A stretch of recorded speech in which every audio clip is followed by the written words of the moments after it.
I just wanted to say that when this was live, we'd had a few technical issues and had to restart. So that's why it seems like it's mid-convo or mid-intro when this starts. I just wanted to say thank you as well. This was so much fun and we're happy to be back. Don't forget to leave a like, comment and subscribe. And to those on Spotify, Apple Music or Google Music, please do leave a rating. We find it very helpful and we really do appreciate it. Now, back to your normal show. There we go. We'll just scrap Yeah, that no, and it then was happen switched next around. time. Hopefully, 18.5. hopefully everything has happened. Everything's working now. Yes, there's good FPS. My Okay. God, that took way too long. I do apologise on And we're everyone's back. behalf. Yes, we're back. Hello, everybody. I'm Tactical TV. It's been a long bloody time. Oh God, it's good to be back though. It's been, as mentioned, 2 months. It never goes well the first time. It never goes well the third time. It just never goes well apparently. So yes, as you can hear, I wanted to do that celebration at the beginning for everybody because it has been too bloody long. So yeah, we're just gonna have some. We've got some topics to talk about. It's gonna be fun. So yes, don't forget these podcasts are also recorded, uploaded onto YouTube, Twitter. No, not Twitter. Sorry, YouTube, Spotify, Google Podcast, Apple Podcasts, and a whole load of other ones. So do check those out. I'm gonna get stuff. They're always linked down in the description. Anyway, so yes. Wow, it's going to be a good one today. Genuinely, I think it's going to be a good one. We've got someone who hasn't been on before, and we've just got special guests in general. So it's going to be fun. So talking about the special guests, let's go and introduce them. How are we all doing today? Hi. What an introduction. Oh, that's a good pick. Oh, What- that is that is a that's beautiful sick pick. Beautiful Oh my pick. God. You can look into those eyes for years, and you'll get lost, man. You'll get lost. I'm goddamn jealous.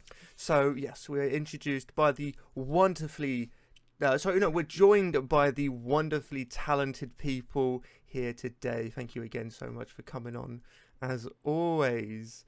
Thank you. Thank you. How are we all doing? Yeah. Right. Yeah, okay. Good. I'm genuinely good to enough. hear that, man. Good to hear that. This is sick. It has been. Oh wait, the last podcast would have been last year, wouldn't it? Yeah, it was in December. Yeah, it was all new, Christ. yeah. Was it in December? Yeah. Wow. Okay. I didn't realize it was that long ago. Man. Yeah, it's been a while. Yeah. Jesus. Okay. That's what 2 months is. I just don't know. I always It's not wrong. I said it was 2 months, but I just don't remember doing one in December because so much happened. Christmas, obviously. Actually, I think we were wrong. The last podcast was 7 minutes ago. Was What? it? Yeah, because we had a stream. It only lasted a few minutes, though. Something was going wrong with it. Short podcast, episode 18.5, we'll call it. Base. Okay, that's interesting. I hate you for that. I've just realised. Fuck you. I'm trying to set stuff up, okay? I'll give some context, basically. I was doing the podcast for a long time in Streamlabs OBS, so then it was ever since I had the YouTube, the Twitch channel, sorry, so I could do everything separately. I don't have to worry about changing the codes and all that, putting different codes in, getting the accounts right and all that. I had my main OBS for my main channel, and then Streamlabs OBS for the podcast, so I didn't have to mess around with stuff. However, due to some issues with Streamlabs OBS, I decided to move over to OBS. I'm just more used to it. Streamlabs OBS has its limitations as always, so I find OBS is just more useful. So yeah, that's where the main technical issues came in from what happened. So yeah, but I'm glad I'm using it genuinely. Still got some kinks to push in and out and get sorted. So yeah, some topics I want to talk about. I recently saw news that EA are trying to get rid, or might be completely ditching Anthem, which I find quite amusing because of the amount of hype and the amount of marketing they put behind that game, and it's been out for a Yeah. year, and it's Well, did just you see what BioWare have actually been doing in that like time. No, I haven't actually heard from what they've. I haven't Yeah, heard anything so- from they've done. Apparently, and again, I didn't read fully into this, but apparently, basically, all of the BioWare development team have been in what they call hibernation mode, and they've been like working on a big, like huge update to Anthem, like a complete rework, and that is now being presented to EA, and EA are either going to go, yes, we actually think this is good, and we're going to like push the game and advertise it again, or no, all of this work is pointless, and the game is not a thing anymore. So it's like either Anthem's gonna get like a massive like rework, or it's just gonna die, and I'm pretty sure it's the second, because I don't think Yeah. it was a good idea in the first place. Yeah, I can't see it going well. Poor fellas. I genuinely don't know. It's so Anthem had a good concept, but it just didn't deliver really. Like I never really looked into what made that game fail. Like I wasn't interested in it from the start personally. It wasn't my sort of game, and so I just didn't really care about it. When it came out, I found it amusing that it just died out instantly. What's Because Anthem? what's Anthem? Yeah. How do you? Oh, yeah, Agent Oink or someone who knows better, Delicious or Astifoot. How would you describe Anthem? I have no clue. I've only seen a Anthem couple is an bits on online it. multiplayer action role-playing game developed by BioWare and published by Electronic Arts. The game was released worldwide for Microsoft Windows, PlayStation 4, and Xbox One on February 22nd, 2019. What are your sources On an here? unnamed planet, players assume the role of the freelancers, heroic adventurers who wear powerful exosuits to defend humanity from. Okay, basically, you're in a suit and you can fly. Imagine like generic FPS mixed with like a bit of Destiny, a bit of Borderlands. Oh, a is bit this of, a like... real? This is a game. Yes, no, it's a Yeah. game made, not made Oh. by. It was published by EA, made by BioWare. Yes. And it was received very badly. Very Um, badly, like. And I don't know why. When they originally announced it, they released a trailer. I think at one of the E3s. Yeah.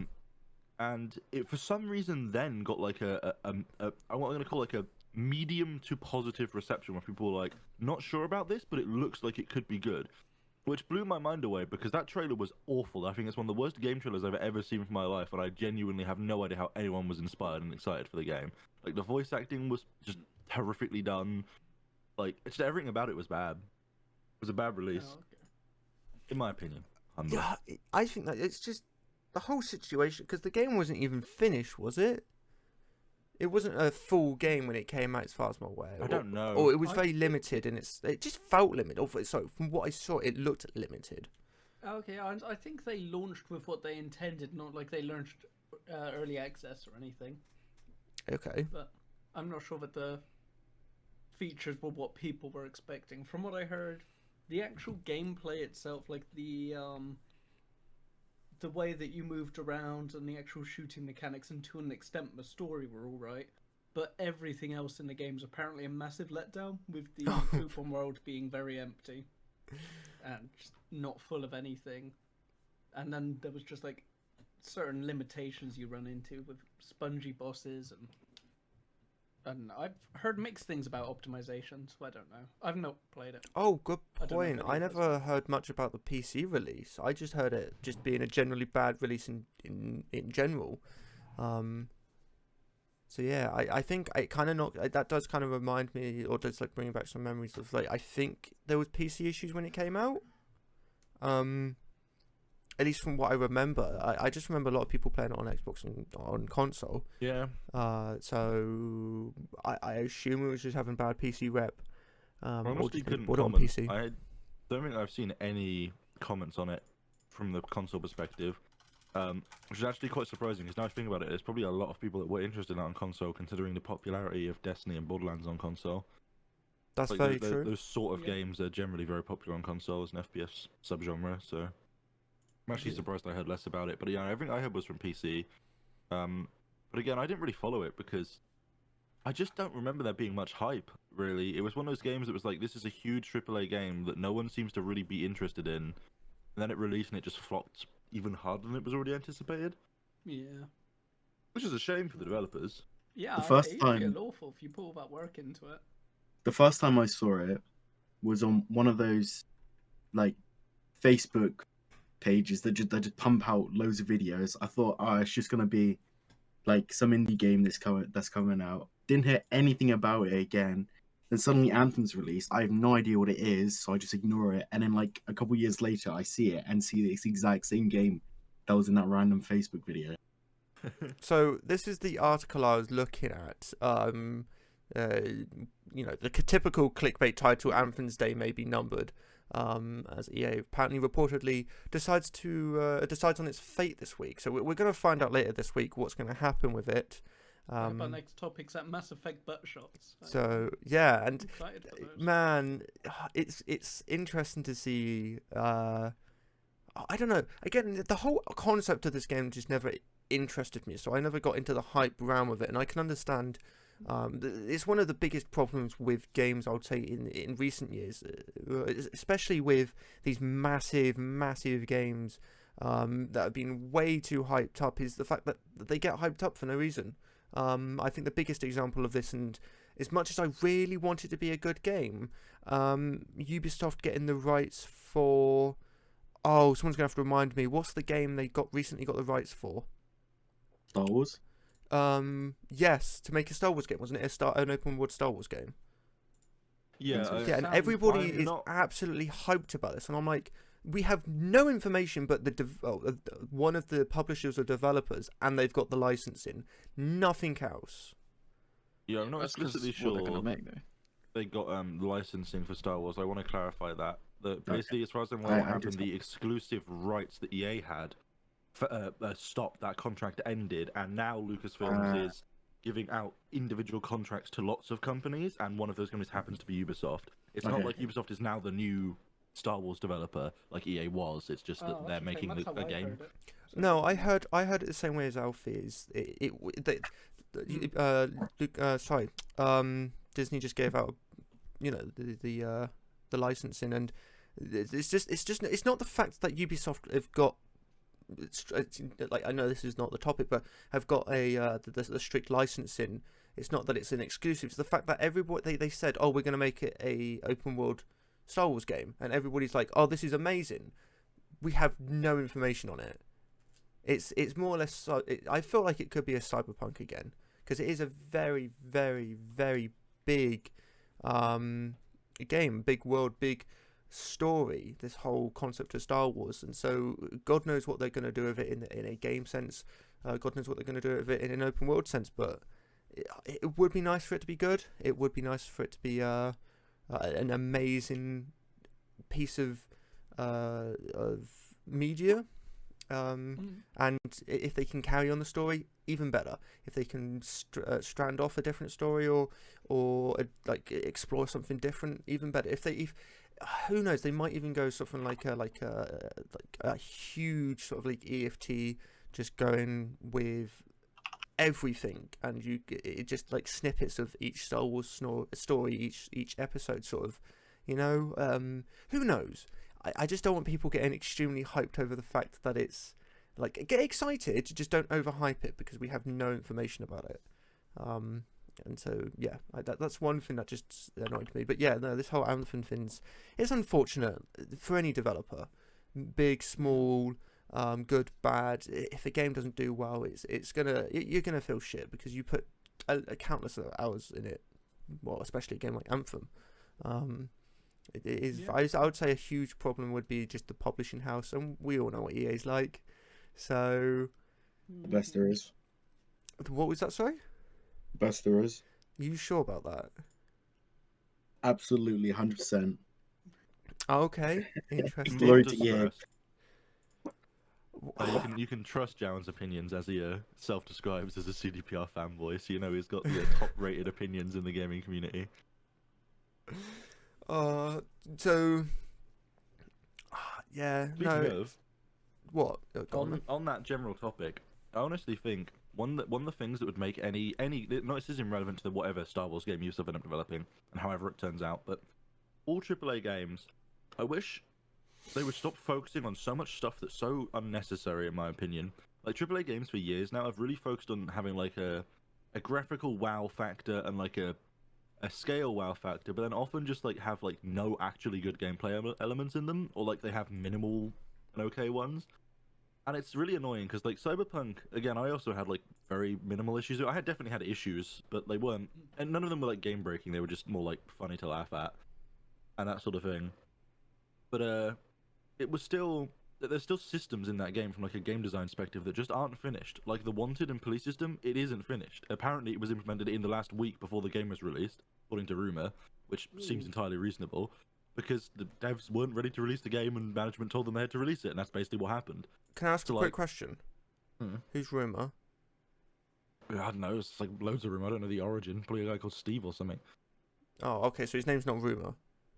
No. Okay. Okay. But yeah, just in general, like, I think a lot of big AAA games recently have really focused on, like, having the utmost, most modern, impressive graphics, or, like, some big thing like that, when in reality that's not what matters in most games. And I think the enjoyment people get from a video game is often much more consistent if it has a very well refined set of game systems that actually, you know, implement the gameplay, and it's got a solid gameplay loop and stuff like that. A lot of small indie games nail that very well.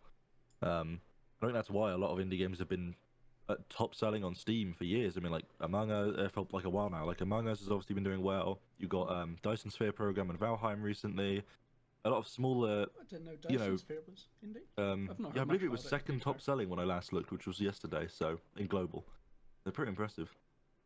So yeah, it's like a lot of smaller games. It doesn't even have to be like indie, like tiny indie. Just smaller games that focus on doing one thing and doing it well, and refining a gameplay system. I think honestly can be more enjoyable, even if their graphics aren't the most wow or impressive you've seen, because it doesn't really matter in the end of the day. I don't think people actually care that much.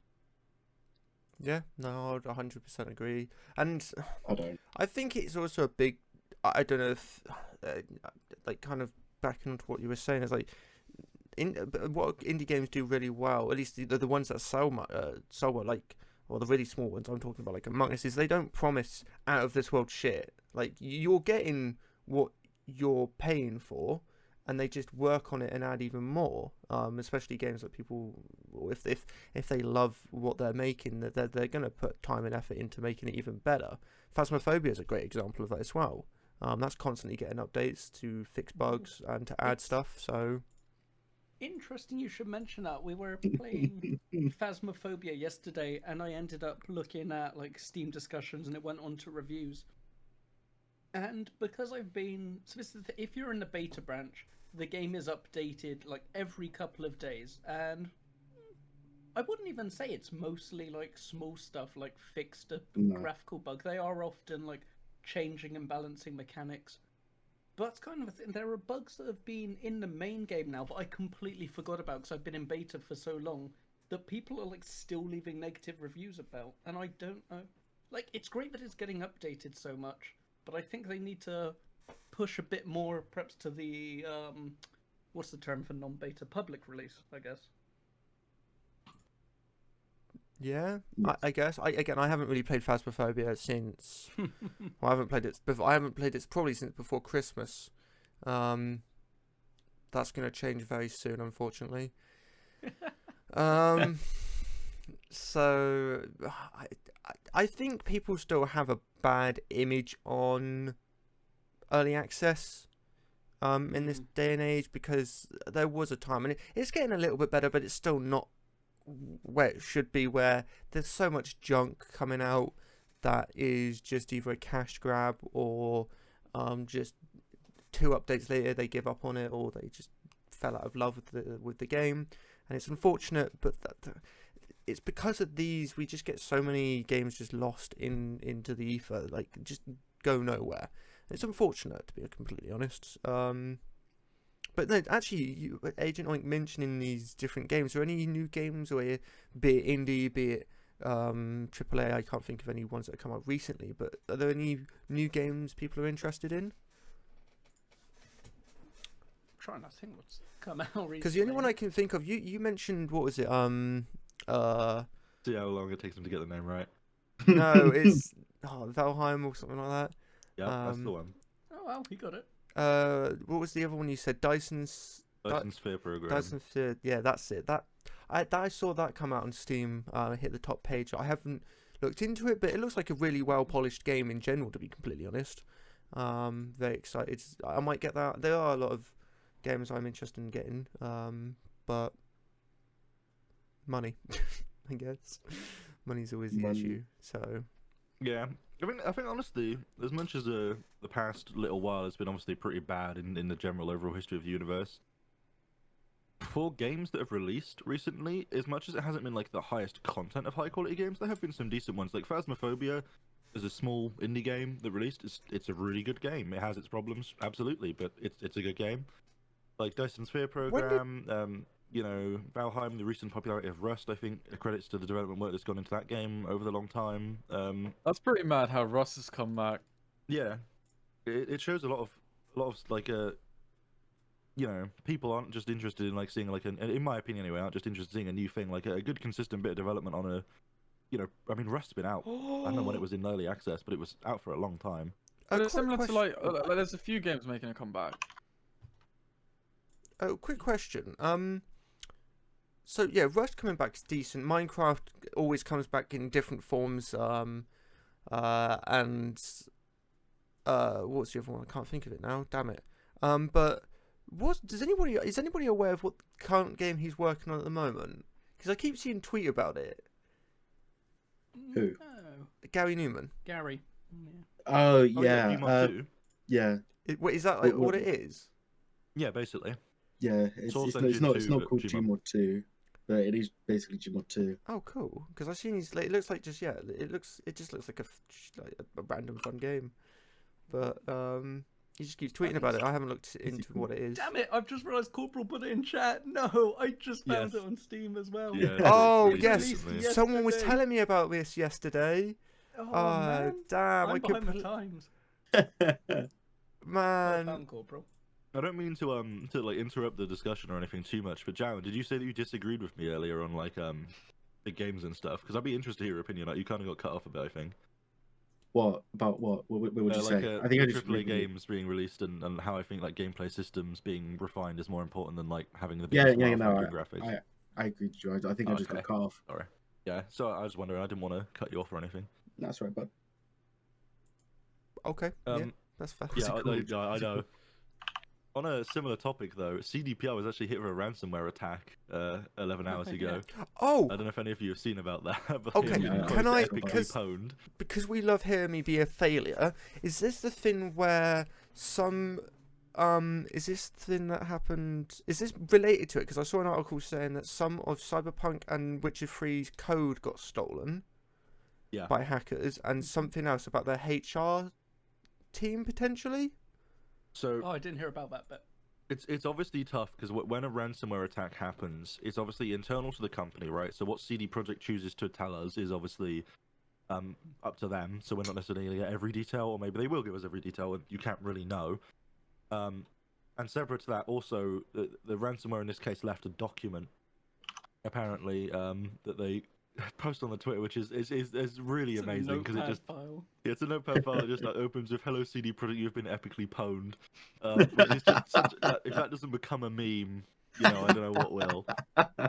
But basically, as far as it says, they have dumped full copies of the source codes for Cyberpunk 2077, Witcher 3, Gwent, and an unreleased version of Witcher 3, as well as all of their documents relating to accounting, admin, legal, HR, investor relations, and more. They've then obviously done ransomware by encrypting all of their servers.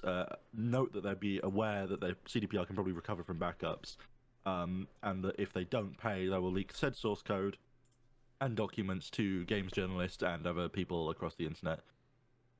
So it's interesting. Obviously, how much of that you believe, it's tough to say because CDPR didn't really say. Explicitly, they said some devices on the network have been encrypted. Our backups remain intact. It's all very vague. I believe there's a legal investigation ongoing as well. Yeah. But it is entirely possible, yeah, that that everything they say there is completely legit. They have all those files. If the vulnerability in their network was that severe, I'd be worried about how long CDPR's been a massive company. I mean, they're one of the biggest developers in Europe. It's slightly concerning. They probably need to get a more regular testing on their security team side. But other than that, yeah, it's interesting for sure because the opinion on CDPR is very complicated, I think, overall, and it's going to be interesting to see how this turns out. Yeah, no, it's probably going to. I don't know. They could easily just give them the money, and it's up to the hacker if they want to I just think they release the said- information Yeah, anyway. they explicitly said they're not doing it. Yeah, no, I don't blame them. You know, it's like, why would they?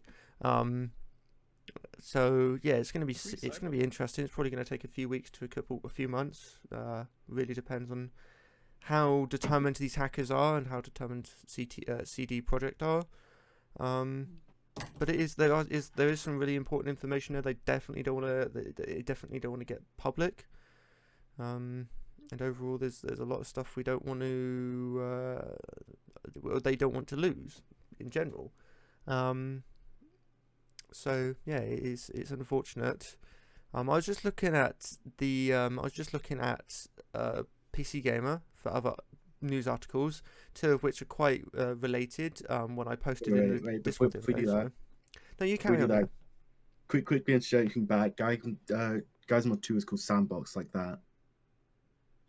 What is, sorry?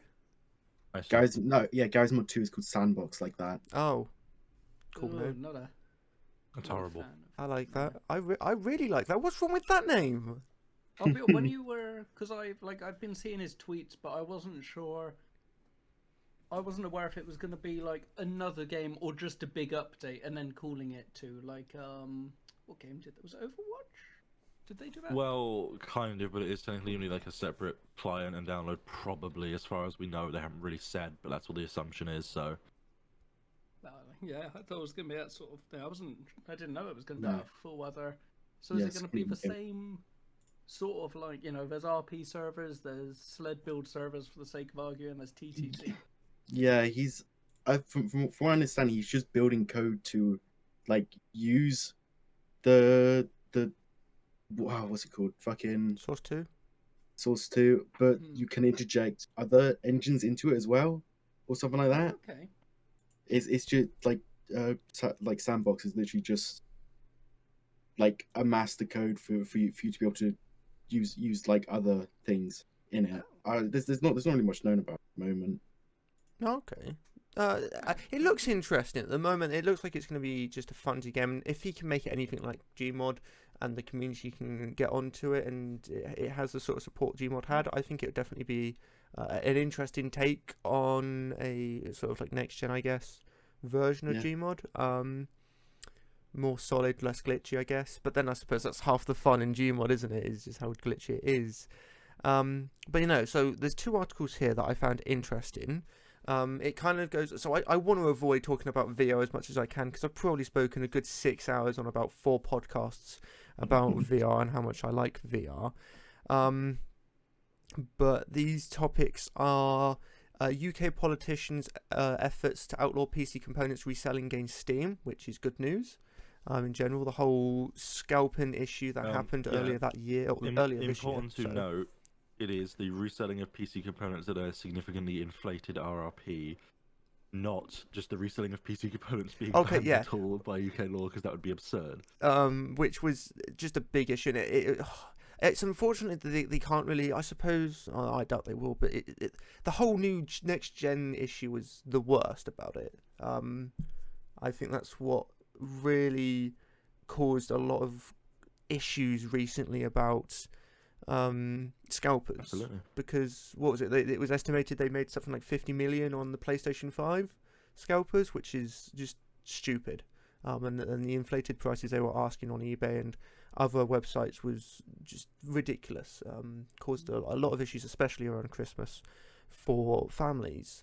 The other thing here, which I found interesting, and I put it in the Discord earlier, was the fact that people are going to have to correct me on this, but from what I've read, Valve are halting returns on the index for repairs. I don't know if there's extra. I suppose just returns in general, due to Brexit. How do we all feel about this? I mean, it doesn't really have anything to do with Valve. Okay, so from what I've read, I thought it was Valve. Okay, obviously Valve aren't going to say. The fault of Valve would be a better way of wording it. Yeah, it's not the fault of Valve. It's obviously the whole customs issues we're having because of Brexit and other import and export issues. I imagine, well, I certainly hope that they'll just sort of like be like, oh, we can do it from this day, so we'll just like say from this day you have 30 days, rather than the from you bought it you have 30 days if you bought it during this period, for returns, for example. I hope so, because the Valve Index, for people who don't know, is a big chunk of money, and I've never had any experience with Valve when it comes to their hardware side of customer support and customer service. So I don't know how good they tend to be. I don't know if anybody here has I experience. can comment on this if you'd like. Go right ahead. So the early version of the Index controllers, I believe it may have been like the first major batch they produced, had a drift issue. And so you may have heard, like, with a Nintendo Joy-Cons have a drift issue and still have a drift issue, and they still don't accept any returns and haven't replaced any across the entire 80 million units of the Nintendo Switch sold. And that's not including the accessories where people have had to buy new ones and then they just get the drift issue because, you know, Joy-Cons do that. But what Valve did with those things is that if you had the drift issue, all you had to do was put in a ticket to their support, tell them they had a drift issue, and they just ship you new controllers. Just basically no questions asked. They're just like, okay, cool, you got a drift issue, here's new controllers. And they were, from everything that I read and everyone that I'd heard from, exceptionally positive in that regard. They did everything they could to get those people new controllers. And other than, I haven't had a personal experience with the Index. I did with a Steam Link a while ago. Everything I've had with Valve has been pretty good hardware-wise. I was reading a bit more detail on that article. It seems to be basically what happened is people were initiating RMA processes, which is to, you know, return your product process. And basically Valve would open the ticket, start the process, and then get back basically saying, we initiated the RMA process for your headset and affected right controller, but the United Kingdom's recent exit from the European Union is affecting our RMA process and virtually weren't able to finish the RMA setup until this issue is resolved. We are actively working with our distributor to resolve this issue. We'll update your ticket here with all the RMA details as soon as issues related to Brexit have been resolved. So it seems to be related to some sort of distributor they're using within Europe, and obviously they're having troubles at the border, and then Valve doesn't really have any control over that. So yeah, it's an unfortunate effect, but as far as this all suggests, Valve has no intention to be an asshole and be like, yeah, well, screw you, you're out of return range or date now. Like, they're just like, sorry, but there's nothing we can do. You're just going to have to wait until it's resolved, and we'll do it then. I mean, it would be an interesting and different world, wouldn't it, if Valve could control the borders and what happened there? Well, the biggest Get problem, your headsets back sooner. the whole situation with this is just how unfortunate it is. Like, if you have an issue with your VR headset, it is God knows how long. We know what the UK government's like. God knows how long this is going to take. And just the whole situation is just shitty for those from Valve's end to the user's end. It's not, they can't do anything. It's under the control of governmentary powers to get their shit sorted, as the kids would say these days. It is an unfortunate situation because, as we can all hear in the background, someone is currently getting violently beaten by a dog. But no, yeah, it is. Yeah, it is a shitty situation. I think this article seems to predict, by the way, that it seems to basically be having the product go across the UK border into Europe, right, where their distribution centre is, could incur customs charges both ways, going into the country and going out of the country. So it seems to be the problem is the distributor and Valve and the customer, and where that charge should go. Should the customer have to pay to return his product because it has to go across the border and have a customs charge? Should the distributor pay for that as part of their contract with Valve? Should Valve pay for that? And that seems to be where the issue is, where apparently this is happening with lots of retailers as well in the UK importing expensive products where the charge would be quite considerable and not relatively insignificant. So I think it seems to basically just be a bit of an argument between a few companies and a bit of uncertainty about where that fee should go and how it should be handled as a sort of matter of company policy, really. Yeah, no, that's it.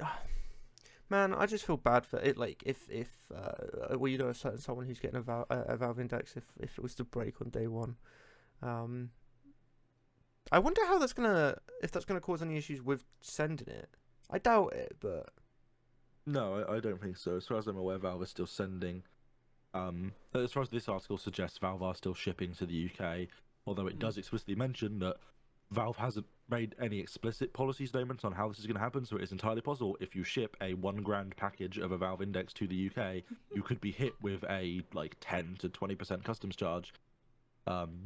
So 10 to That 20 could what? be- Really? Well, it's basically down to customs and how they decide as whether what it's a high value product or not. It pretty much RNG. I've had products shipped into this country that have been relatively high value, that have been marked as a gift, and customs have gone, yes, this thing coming from a company based in China, yeah, this is a gift. Mhm. This is a gift. We're fine with that. Don't care that it's foreign. Nope, this is a gift. Check.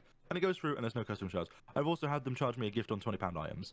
Or refuse the gift on £20 items and charge me a custom charge like it was a normal import. Sorry. So like it really is kind of just RNG of what customs officer checks your parcel, and it's kind of a shame, I guess, because it could really suck. It's definitely possible right now that you could order an index and be hit with a pretty hefty charge. Hmm. And I'm sure, I think there are ways to argue it and stuff. It's kind of just good luck, really. For context, the last thing I got hit with a custom charge on was import of something that would have been about $400. That would have been whatever it was in pounds, and my custom charge on that was 60 something to import. So, and that was from America, which I believe has different terms to mainland Europe. So it might be less, it might be more. I'm not sure exactly how it works. Well, Especially after all the Brexit chaos going on at the moment, where basically no one knows. as Delicious rightly argued against me for, I'm paying a huge import tax because are. it's coming by train, and we all know how expensive trains are these days. It's also like half the size of them, so I don't know how they're carrying it. But man, it would be shitty if they charge import tax. I didn't realize import tax was around 10 to 20% of the value of the item. That's not how it works. It's way more complicated than that. I'll get it up. Obviously. Uh-oh. Yeah, Right. it's Who wants to talk seriously about something else complicated. while we wait for Well, this? wait, Quick. I know how much you love VR, so I've actually got another VR topic for you, Oh no. and that's the rumors between behind Apple's VR headset. Oh, God, have you for heard the fuck. rumored price for it? Ah, Okay, I- so to isn't it like summarize, Oh, fuck you, Phelan. Under £135 of non-excise goods is no charge. Gifts above 135 to 630, 2.5% rates are lowered for certain goods. Gifts above 630 and other goods above 135 rate depends. mhm. Isn't that really useful? You have to call Yeah. them to find out. So yeah, blah blah blah. It becomes quite a chaotic event. Man, that Oh, is yes, just continue. shitty. Yes, carry on, I'm Delicious. glad how much we learned there. So, Bloomberg suggests that the headset could hit the market in 2022. I don't know if there was even a quarter given. I think it was just No. flat 2022 at some point. And would cost $3,000. Is that right? yeah. Yeah, it's $3,000 is rumored. Price. Which, to be fair, with some of the tech that are potentially going to have in it, if these rumors are true, so you're looking at 8K display per eye using foveated rendering. So those of you who don't know what foveated rendering is, it's basically determining where you're actually looking within the headset and then only rendering that spot where you're looking at full resolution. So in that way you don't have to, well, obviously they still render the pixels around it, just not as in high quality. So you can save on performance there while still getting, hopefully, it's, well, I think Pimax did it, and I've heard very mixed reviews about Pimax's implementation. With some people saying it worked, some people saying they could like notice the blurriness around it. So it'll be interesting to see. I imagine Apple, being a bigger company though, will be able to make something good of it. I don't know if they've said anything about audio. I didn't hear about that if they have. So my biggest hope out of this is one, what's the software going to be like? Because we all know how a good software side Apple is. But secondly, is we know Apple's going to do this. I feel like there's like a good 80 to 90% chance there's going to be a competition from either Valve or some other VR headset, or some other company that is working on a much better VR headset that will compete with this quality of item. At least that's what I would like to see. It'd be nice to see. This is just theory, but it would be nice to see something like Valve working on an extremely high-end headset like that. But obviously they've had two previous ones which have been quite good, especially their most recent one. So you know, it would be nice to just see competition come out of it. That there's a market for extreme, not extremism, but like a really high end VR headsets. But no, it'll be interesting to see what it is. I'm genuinely curious to see what it looks like. I feel like it's going to look like the new MacBook, the cheese grater. It's going to be made out of the same metal, so it's going to weigh a ton. But no, in Apple, they're going to have a counterweight that you have to buy for about 4 million. So I'm expecting the like the headband from the AirPods Max. Is that what oh my god, I've just realised. So I keep forgetting they made that thing. yeah, okay, so yeah, the AirPod Max is literally just a normal headset. I don't understand. Man, I don't know. I haven't seen any reviews about it, so I don't know what its audio quality is like and all that. The AirPod Max are probably some of the best on the market when it comes to in-ear wireless headphones. Well, audio quality wise. But I've just realised, knowing Apple, how expensive the accessory is going to be. Man, like, are you going to buy? Is a new headband going to be about 500? Like, I could easily see that being a situation for the headset in general. Man, it's going to be interesting. I don't know. I'm not too interested in the quality side. I'm just more interested in how they're going to implement it. Is it going to be iOS only? I doubt that, but like Mac OS, sorry. Or is it going to work on all systems? They'll probably do another Quest system. Another what? Sorry. Quest, like, have their own store. Oh yeah, okay, yeah. Yeah, that'd be my concern with the headset. That'd be two biggest points. Apple and Right to Repair have a long and troubled history. We were speaking and praising, from what we've heard, relatively good performance from Valve in that regard for replacement, returns, and repairs. But Apple are known very heavily for basically being like, oh, well, it's going to cost a lot to repair it because of how we regulate our people that can repair it, and if not, basically they just try and encourage you to buy a new one again. Which is interesting. Another thing that I would note is that there's rumors. The other thing I would note is that if it's Apple, we know they quite like to lock off software, and have their own very limited ecosystem. So I would not be surprised if the headset is completely incompatible with Steam VR and Oculus and all of that. Not that it would make much sense for them to make it work with the Oculus Store natively, but as a potential option for them to do it, I don't see them doing it to either Steam VR or Oculus systems. So, which would kind of suck. Steam would be a massive loss for them, though. Knowing it Apple, would be, but it's also Apple, and they have a very dedicated fan base that have all use iCloud and all the synced accounts and stuff. I can see that working pretty well for them. Knowing Apple, they're gonna make it locked off so you can only use iOS games. And honestly, what could you Where do you play Candy Crush and my $3,000 Apple VR headset? No, genuinely, what games could you use on VR if you were just limited to an Apple ecosystem? They probably get some I specific. presume they would release new games. Yeah, they take the current ones and release them on that store. Apple Arcade, it's not a VR related thing. I'm just saying, but Apple Arcade's their own game store, but still get some pretty decent exclusives. Nowhere near. Well, it's never worth buying one thing just for one exclusive, but. Also, something I've just realised as well. Not only will the accessories be expensive, but if we're going to go off anything like their phones, every year the resolution's going to half. So then you go and buy the next one on. And there's no word as well about even. There's word about the controllers. Basically, from what I can tell, they have no clue at the minute. They're just. They don't even know. They've just got the headset. But there's, as far as I know, nothing about the. We've got the resolution, but we've no idea about the frame rates they hope to achieve, or even the field of view. Oh, that's. I assume they've got to be going wide field of view at that. I don't know it. I mean, resolution. I'm not sure whether. Yeah, go on. What were you going to say, Luke? I was just saying, I was just thinking about the field of view. If they're putting up such a high resolution, then surely. And anything about that? I didn't hear anything about it. Oh, it's. Phelan said it was 8K, but it was localized 8K, whatever. Dual 8K. Yeah. What was it called? Sorry, the so it's rendering. foveated rendering. Foveated. Could you say that's could you say that's in a way like oh, what did I just say? Fuck. I just said something. But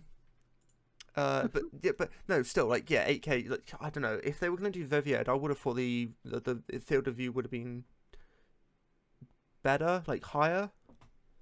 I think they could afford to, and I think that would be Yeah.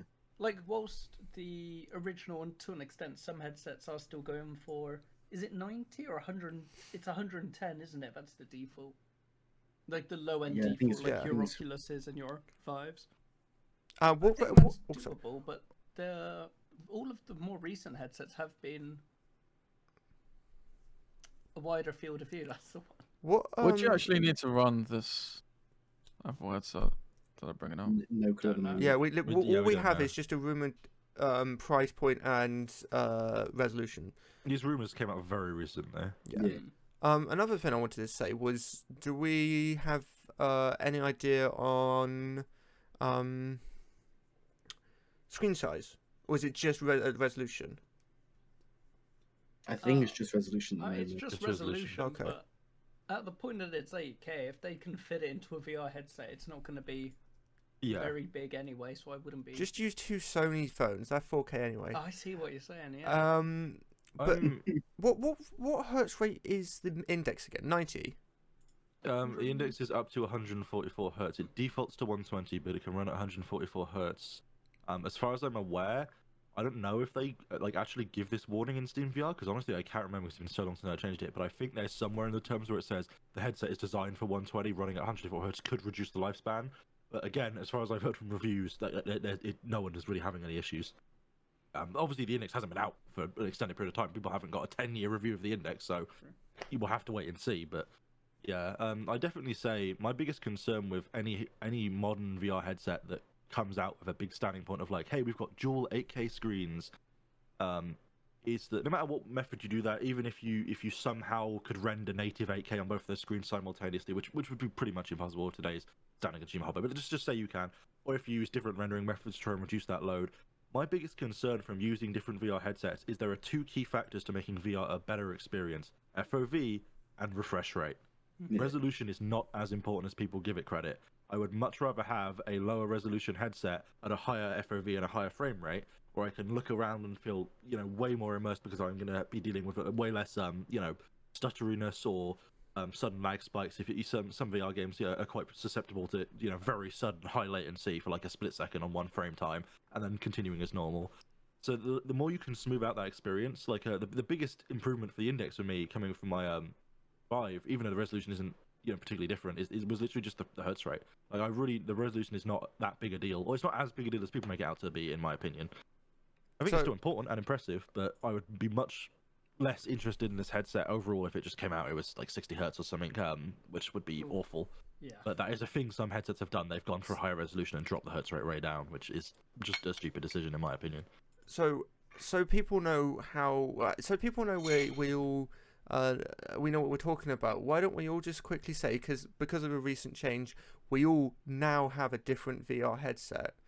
Why don't we all just Hell quickly yeah. say which one we all have? I've got the original Oculus Rift. I got Oculus Rift S. Is it? Yeah. Glad you had to ask. I don't know. I don't know what the fuck. I don't know. Go What on, Alfie, let's save the best for last. Go on, Alfie. Alright. Well, I've got. The best Okay, for go on. last. Yeah, technically you should go. You should go. I haven't got it now, but I should have Thursday of Vive. And I have a Valve Index. And It's I'm all right. using The my Vive phone. that Charles is So- getting is also my old Vive. Yeah, which is also the old Vive of someone else who before Yep. you. Oh my god! Um, I didn't realize. I I know didn't Pro realize Tools everybody as here well. has their own VR. That's pretty cool. Okay, I've also just realised something. Why sad. have we We're not very like? sad like that. Why are we not in VR chat right now? Because I don't have mine. I've also just realised something, which is kind of true, kind of not. Like, so I'm just gonna say it because technically I am. Yes. So Luke has the, in my opinion, the original Oculus, like commercial one, Rift at least. Sorry. Yeah, I don't think the dev kits really count as proper no. releases. And I would say that Jowan has the upgrade of that, the Rift S. Hang on, sorry.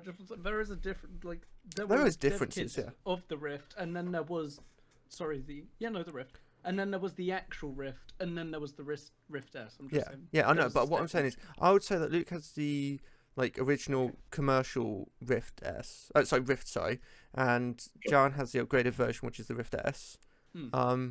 I've got the original Valve headset, the Vive, and Alfie's got the upgrade of that, even though they're made by different companies. I'm Oh, failing so- the Ultimate VR. Yeah. Yeah, Phelan's just using two phones. He just sticks them to his face and just Just So- using one, but alright. yeah, but you can get double the resolution. Well. The thing is, I would argue, and it's difficult because I did have the Rift CK1 before Oh, I thought you had a Rift sold S. it. No. Okay. And so, I don't have a side-by-side comparison, but I would argue that, I guess to be fair, because of how much more modern my phone is, it honestly kind of looks better. Like, Interesting. quality, sort of pixel-wise, I definitely wouldn't say... It's got some issues looking around, especially when I stream over Wi-Fi. Oh, And there's horrible artifacting. But, yeah, it would be interesting to get a side-by-side comparison of them, so I could see for sure. so basically, what I'm saying here is just expect videos of all of us just being in VR soon. I think we do have genuine plans on certain games to play, and Yeah, I'm things up to for do. that. I'm well Yeah. up for that. So yeah, I that'd be need to fun. get a Kinect tracking set up, but yeah, I'm doing that. So Kinect we'll GCS commit. podcast.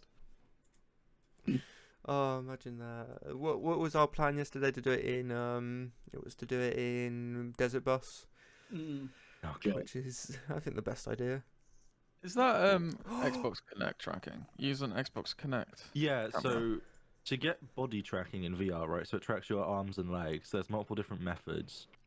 The high-end method is getting different trackers that you attach to your body.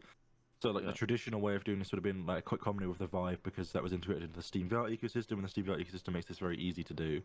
You just buy more Vive controllers and strap them to your legs. You just the same things you'd normally put in your hand. You just strap them to your leg, like normally like one on each calf.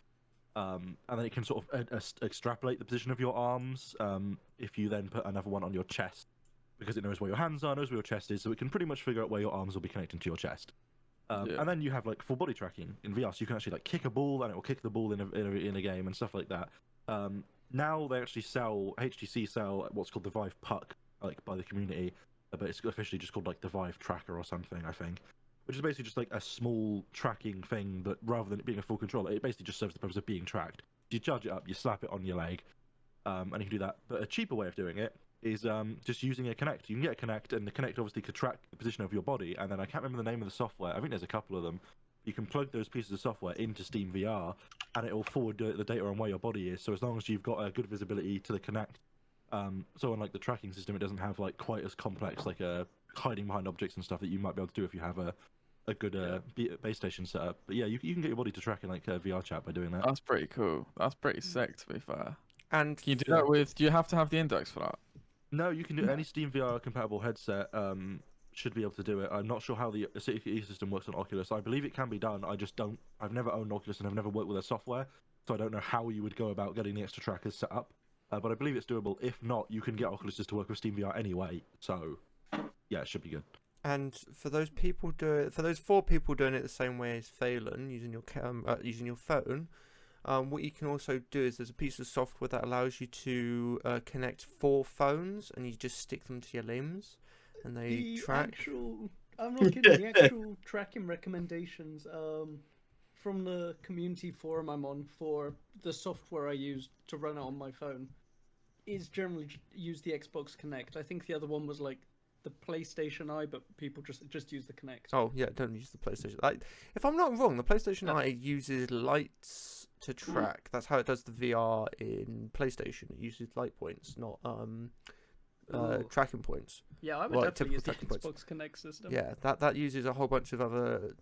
It uses an IR sensor, doesn't it, for depth of field, and the camera uses luminance sensors and all that. It's just a better tracking piece of device. Is there a preference on which Connect you use? There's I different don't Kinects? believe there's a preference. Yeah, there's the original Xbox 360 Connect and then an Xbox One Connect that I don't actually know I thought it was all the same. what the difference is. Yeah, I don't know what the Okay. difference is. I don't I've know if owned there is both. much of a difference or not. I just didn't know if there was a difference or a preference, because I would assume Well, I'm checking. assume now. the one is better. Okay, so the Xbox 360 one uses an infrared projector, and a 3D like a full 3D camera, blah blah blah blah blah. And the Xbox One Connect, which is called Connect for Xbox One, and then released as a Windows version, Connect 2 for Windows the year later, uses a wider angle time of flight camera. So there is a difference between them. As far as I'm aware, most of the ones I've seen people using as an Xbox 360 Connect, I don't think because it needs to be an Xbox 360 Connect, or because people prefer that Connect or whatever. It's just because most people have old Xbox 360 Connects lying around and they can be got for cheap on eBay, Yeah, that's stupid. or other secondhand sellers, rather than getting a modern Xbox One Connect. I'm pretty sure that's the main reason I've seen them used more. I don't think it matters. Yeah. Yeah. in Well, we're the, playing the FIFA Reddit now then, aren't we? posts- No. Yeah. In the Reddit post that I was talking about, the forum here, they do explicitly say Xbox 360. So, like you said, whether that is perhaps the software they recommend to go with Yeah. it only works with Yeah. 360, or whether it's just cheaper and better, which very well could be the.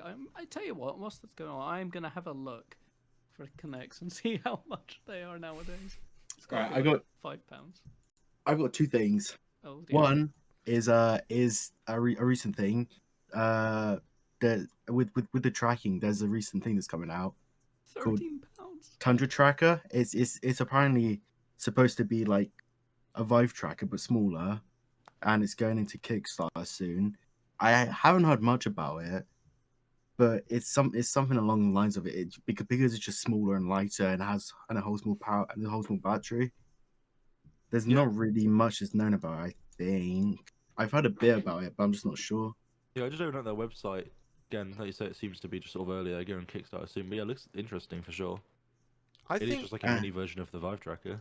I think the best thing about the Vive Tracker, I don't know if I presume you can use the normal controller for it. Yeah, because you just said, is just it's like one of the reasons I would use it is just having a separate camera point for stuff like mixed reality. Which is cool. I'm gonna look actually buying, because these you can get a sensor from eBay for like less than 15 quid. I don't know what the adapter availability is like. I imagine there's plenty of them. I'm very, very tempted to do that now. Yeah. Like, Yeah, we can all. Yeah, I'm kind of feeling that. How I good wanna is get one it? myself. How good is the one-to-one tracking in VR chat? Very good. Oh god. Yeah, I expect it'll be better than your motion controllers, won't it? Surely. I mean, it's not really anything to do with VR chat. It's basically Steam VR. As far as I'm aware, the Steam VR SDK, like the Open VR SDK, sorry, that Steam VR plugs into, that like pretty much all of this stuff plugs into, has the ability for you to just like rig a model for VR tracking in full.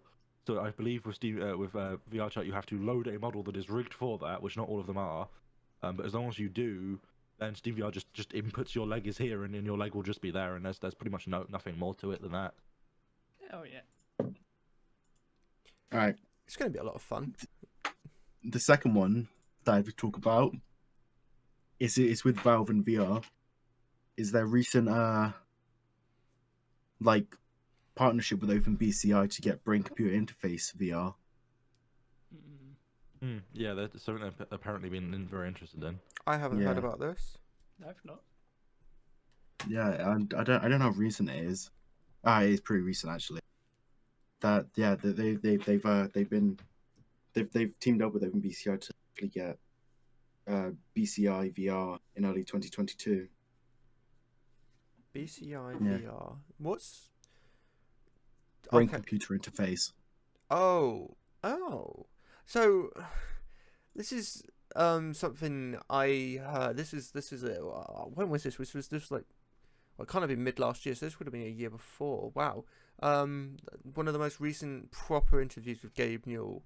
Yeah. He said his most like the thing he wanted to work on next was brain interface technologies. So I can understand why that's happening. If it I becomes something, doubt it, not for a while. Uh, I just wasn't expecting this to come so soon. I Well, was, the I was whole- expecting it like to come, just not so soon. yeah, the whole problem with brain Interesting. interface, anything, is just that there's a huge ethical issue towards it of the limits of what you can do with it and what you should do with it and what you shouldn't do with it and all that. So it's a complicated situation, you know. Overall, it would be interesting to see how it works and what they can do with it. But in general, I think VR is definitely moving forward. I don't think it's going to be the way of the future. We'll probably get something different. Probably something like Apple. What do you think would be the way of the future if it weren't for VR? I don't think VR is going to be the way of the future, just because I think it's a connector. I think we'll have something more advanced that will take us to the next step of immersive gaming. Because I think that's the whole Like the whole next chips step for your brain. Yeah, like interfaces, brain interfaces or whatnot. I don't know if that would become the next step, but I don't know. It'd be interesting to see where it happens, and it's happening so soon. It's sort of snowballing at the moment. I personally think the mixed reality is the next. I think I said Yeah, this on the I podcast do as before. well. Yeah, But having used high-end VR, I think it's amazing. I mean, it truly is great. Like, there's no, I'm not. Don't mistake this as me trying to say it's not a good experience because it is a great experience. that's what you said. But I think two of the major problems with it are that when you fully immerse yourself in a separate world like that, you come with the limitation now that you need to have a clear space in your room. You need to be very aware of your surroundings. You need to get your VR legs, as they say, which is get comfortable moving about in the physical world when you can't see it at all. So you need to know where you are quite well, and all of that can be quite an overwhelming sensation at first, especially for someone that's never done that sort of technology before. But mixed reality allows for the concept of you put on a headset and the video game is now integrated into the world. Things can come out of shelving units. If you're having I think I use this as an example because it is a common example used in MR, but you can hold a gun and shoot like a little flying spaceship. It's a bit like Space Pirate Trainer, but instead of them just being all around you in VR, they're coming out of your shelving unit. Or they're coming from out of your view from behind the sofa, and you have to actually duck and hide between things. Like MR allows for that integration with the real world in a way that means you now don't have to worry about where you are in your room. And MR normally comes with better tracking in terms of inside out room scale type stuff. So I think MR is going to be like a big thing, and it's also generally more accessible, and a lot easier to develop games for, because as much as it's like software wise might be more complicated to get initially working, get like the SDKs for it and stuff. Software development kits, like the actual game design aspect of it doesn't require like the development of a full 3D world because it's based in reality, which I think can save a lot of development time on making better gameplay experiences versus the amount of work that, for example, went into Half-Life Alyx that went into just designing City 17. And don't get me wrong, it's incredible. It's really good. It's a very beautiful place to walk around and experience in VR, but for the everyday user and for the actual development cost of a company that have to be realistic when you're not a multi-billion corporation like Valve, that can just flaunt that money if it wants to. Those are all important things for the longevity of it as an ecosystem. So I'm going to argue with that point. Oh God! Because personally, I think they're two completely different. They are two completely different things, but I think they're made for two completely different industries. I personally think when it comes to mixed reality for gaming, I think that's a bit of a gimmicky thing, personally. And there is huge amounts of limits. Using that example of Space Pirate Trainer, that's a cool idea. But you couldn't do anything like Alyx in mixed reality. You couldn't do a full-fledged story. It depends on the headset. Yeah, but you can't. The problem with mixed realities, I think people like VR because you can get immersed into these completely different worlds. Equally, what if you went to say like an airsoft arena, as you would now, or like a paintball arena, Yeah. except you were in a mixed reality headset and it was way more immersive than anything you've ever had, with all the futuristic sci-fi things you can imagine from Space Pirate Trainer, but in a physical space where you actually have all of the settings you'd expect from like a proper airsoft center, but now you're doing it in VR. Like that would be pretty cool. No, that is really cool, and it's a really cool thing to do. I'm just going to ask you one quick question. Would you go outside? But what now? It's a bit of a complex question at the moment. He's trying to get you killed. Yeah, no, but like I because personally I think mixed reality is much better when it comes to stuff like it would be amazing in the medical industry, great in marketing, sales, great in Yeah, I don't stuff like disagree. that. I still think VR is still a much better way of doing games. Yes, it's a lot more work, but the whole idea of VR is to get completely immersed into these completely different realms. yeah. One I- thing I- that was cool with VR that we used to do at work, so obviously work in construction, it's pretty sick. Like obviously, like you have the architects design the builds and everything. They used to like set up like systems and like whatever software and stuff. They used to build the buildings that they were going to build in VR, and you could go and view the house in with the VR headset and walk around in it. I think that's pretty sick. Like there's so many things that it can apply to. The dangers That's of pretty the cool. thing is the dangers of that is if you're using mixed reality, you could walk into a room that isn't there and fall to your death. Like genuinely. Well, you couldn't do that with mixed What?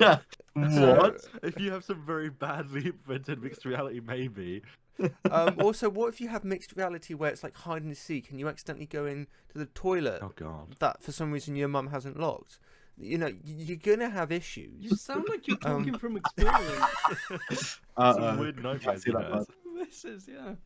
But no, like, yeah, I I want to think that- stress that I actually prefer VR to MR. Like, I will probably be using VR for longer in my life. I think VR is more suited to me. I still think though, for the world, what I'm thinking here from an analytical, what do I think will be more successful as a business venture? I think over in the long term, MR is the place to be. It has more applications in business settings. It has more applications for everyday use. It has more applications for companies to create experiences with than VR does.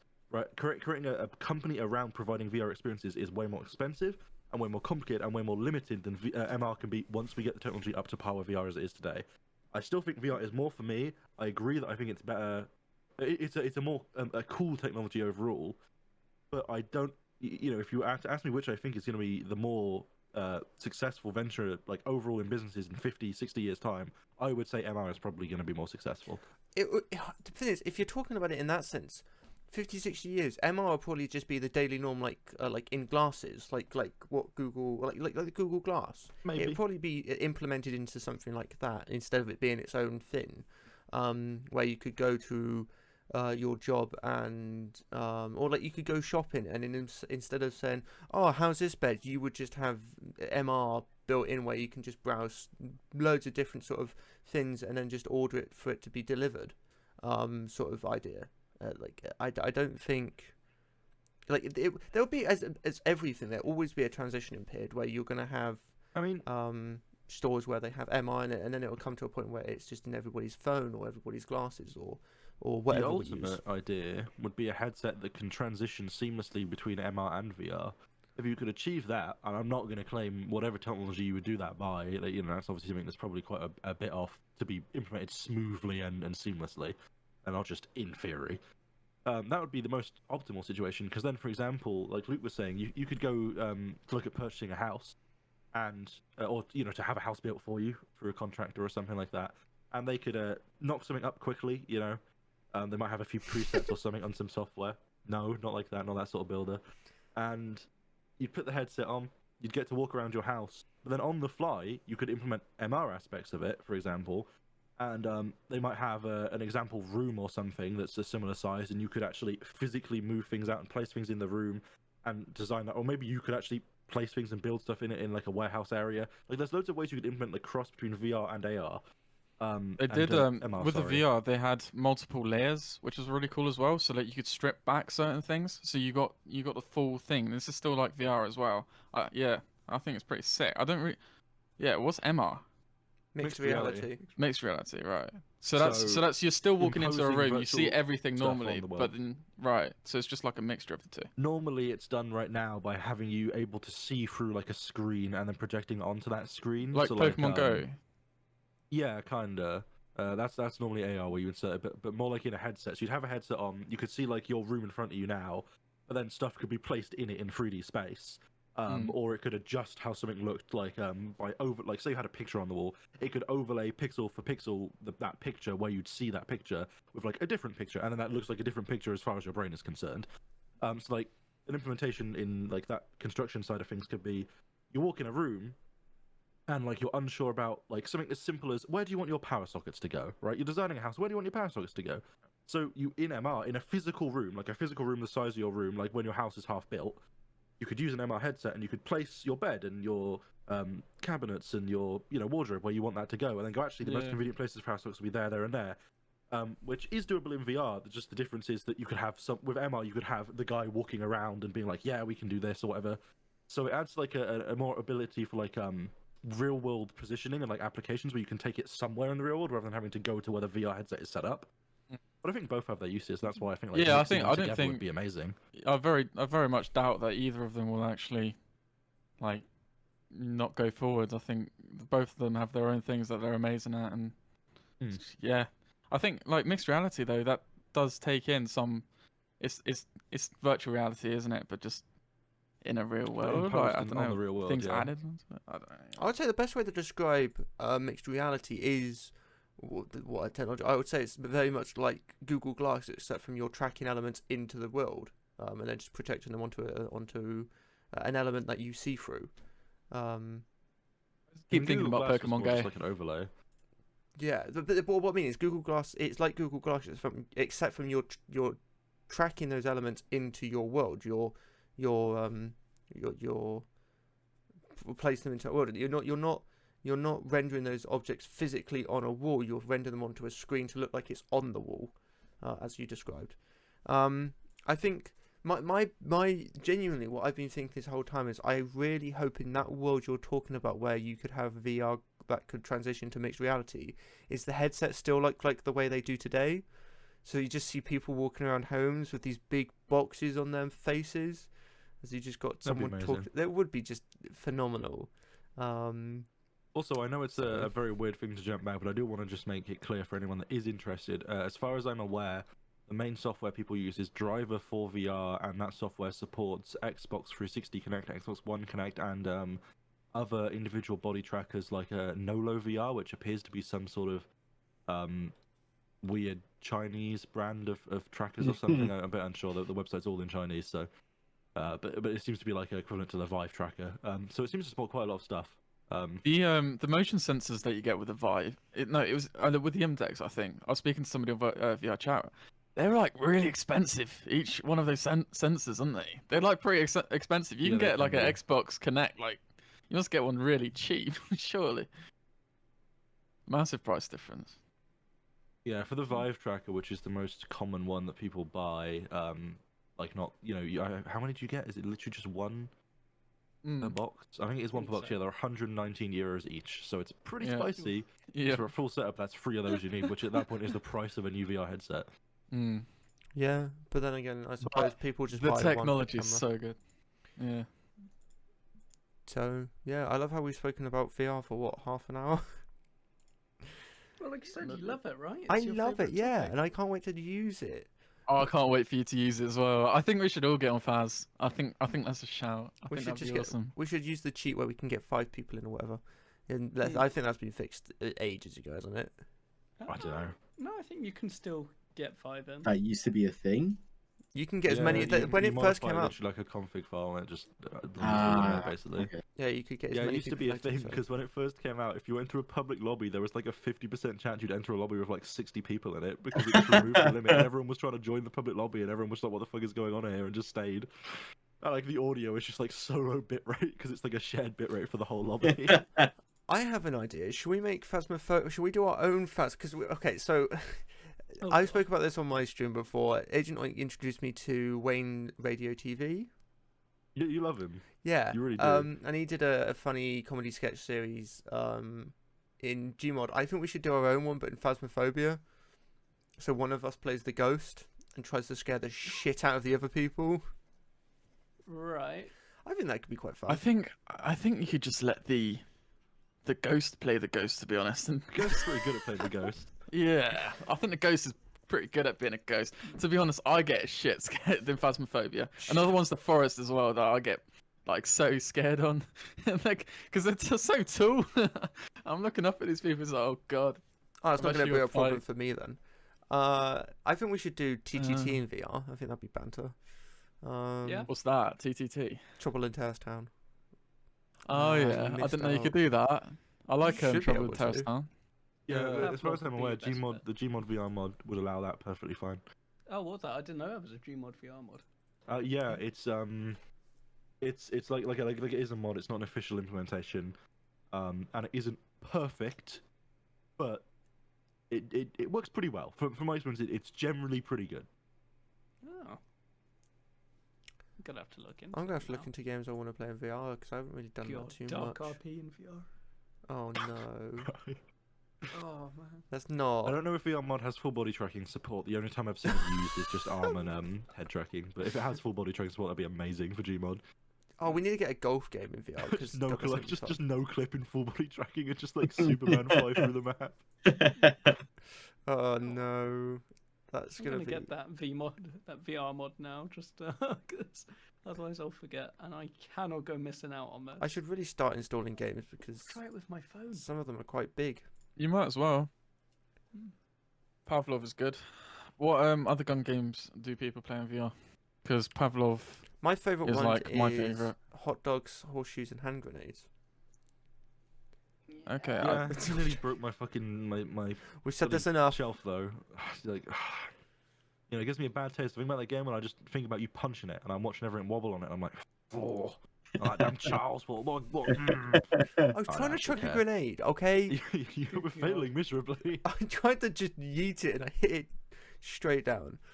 Nah. You even broke my controller slightly. Did I? Yeah, you broke the plastic. It came apart, but all the plastic's designed to do that, so you just push it back together. Oh. Don't worry me like that. We should so get like That's a VR mini golf game because we all Oh, love mini Oh golf. my god, we mini golf in VR. If that isn't a thing yet, Is So there- you wait- can actually, wait. there are some sports games that you can play in VR, and they're actually pretty good, like There's so much surprisingly I good. need to I played pool in VR chat. Yes.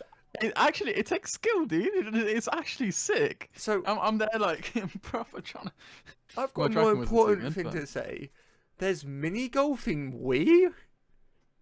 There's Wii golf. I've never Wii seen golf, mini whatever. golf. You know, I just mean normal Wii golf. I mean, I said mini golf because for some reason I imagine Mii's as being really small. Yeah, but Wii golf still in VR would be funny. Also, yeah, someone basically has made this game, by the way. Like, there's no way to mod it from the V for obvious reasons, but someone has basically just made a game. Mm-hmm. It's quite Same hilarious. person who did the Goose desktop thing. Oh, is it? Oh, Mm. I'm glad I you know. was gonna mention it, but then you Oh, I'm interrupted. sorry, I beat you to it. Bastard. No, beat me to it. You.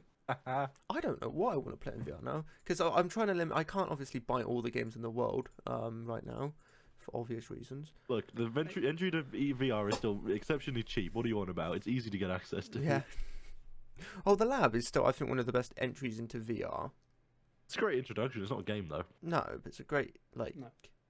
great introduction. Going into Valve headquarters. Yeah, is great fun. I think VR chat would be quite cool for like a first time thing, because then you can kind of like speak to other people, see what's up with other people. You can talk about their VR sort of setups. I don't know. I can't remember what I did. Yeah, that's probably what I'd do if I could go back. My What- first VR thing, I think. What I might Or try racing and do games. is next time your boss has like a meeting showing buildings in VR, I might try and come in, like find out on all the information and What? just intrude on What? it. Hey. You know, that'd be funny. Dear, oh dear. Yeah, What's wrong with that? nothing's wrong with that. I think it's pretty cool.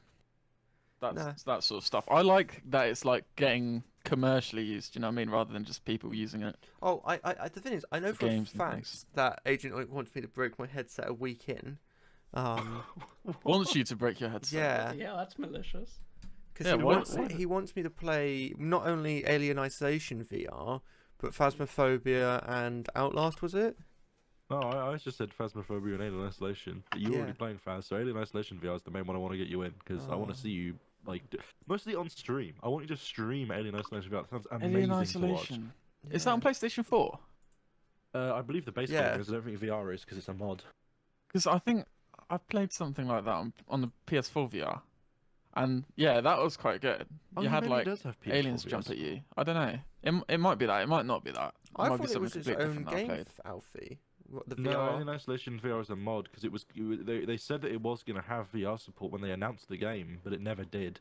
So some modders dug up the files, patched it up a bit, and then got it working basically. Oh.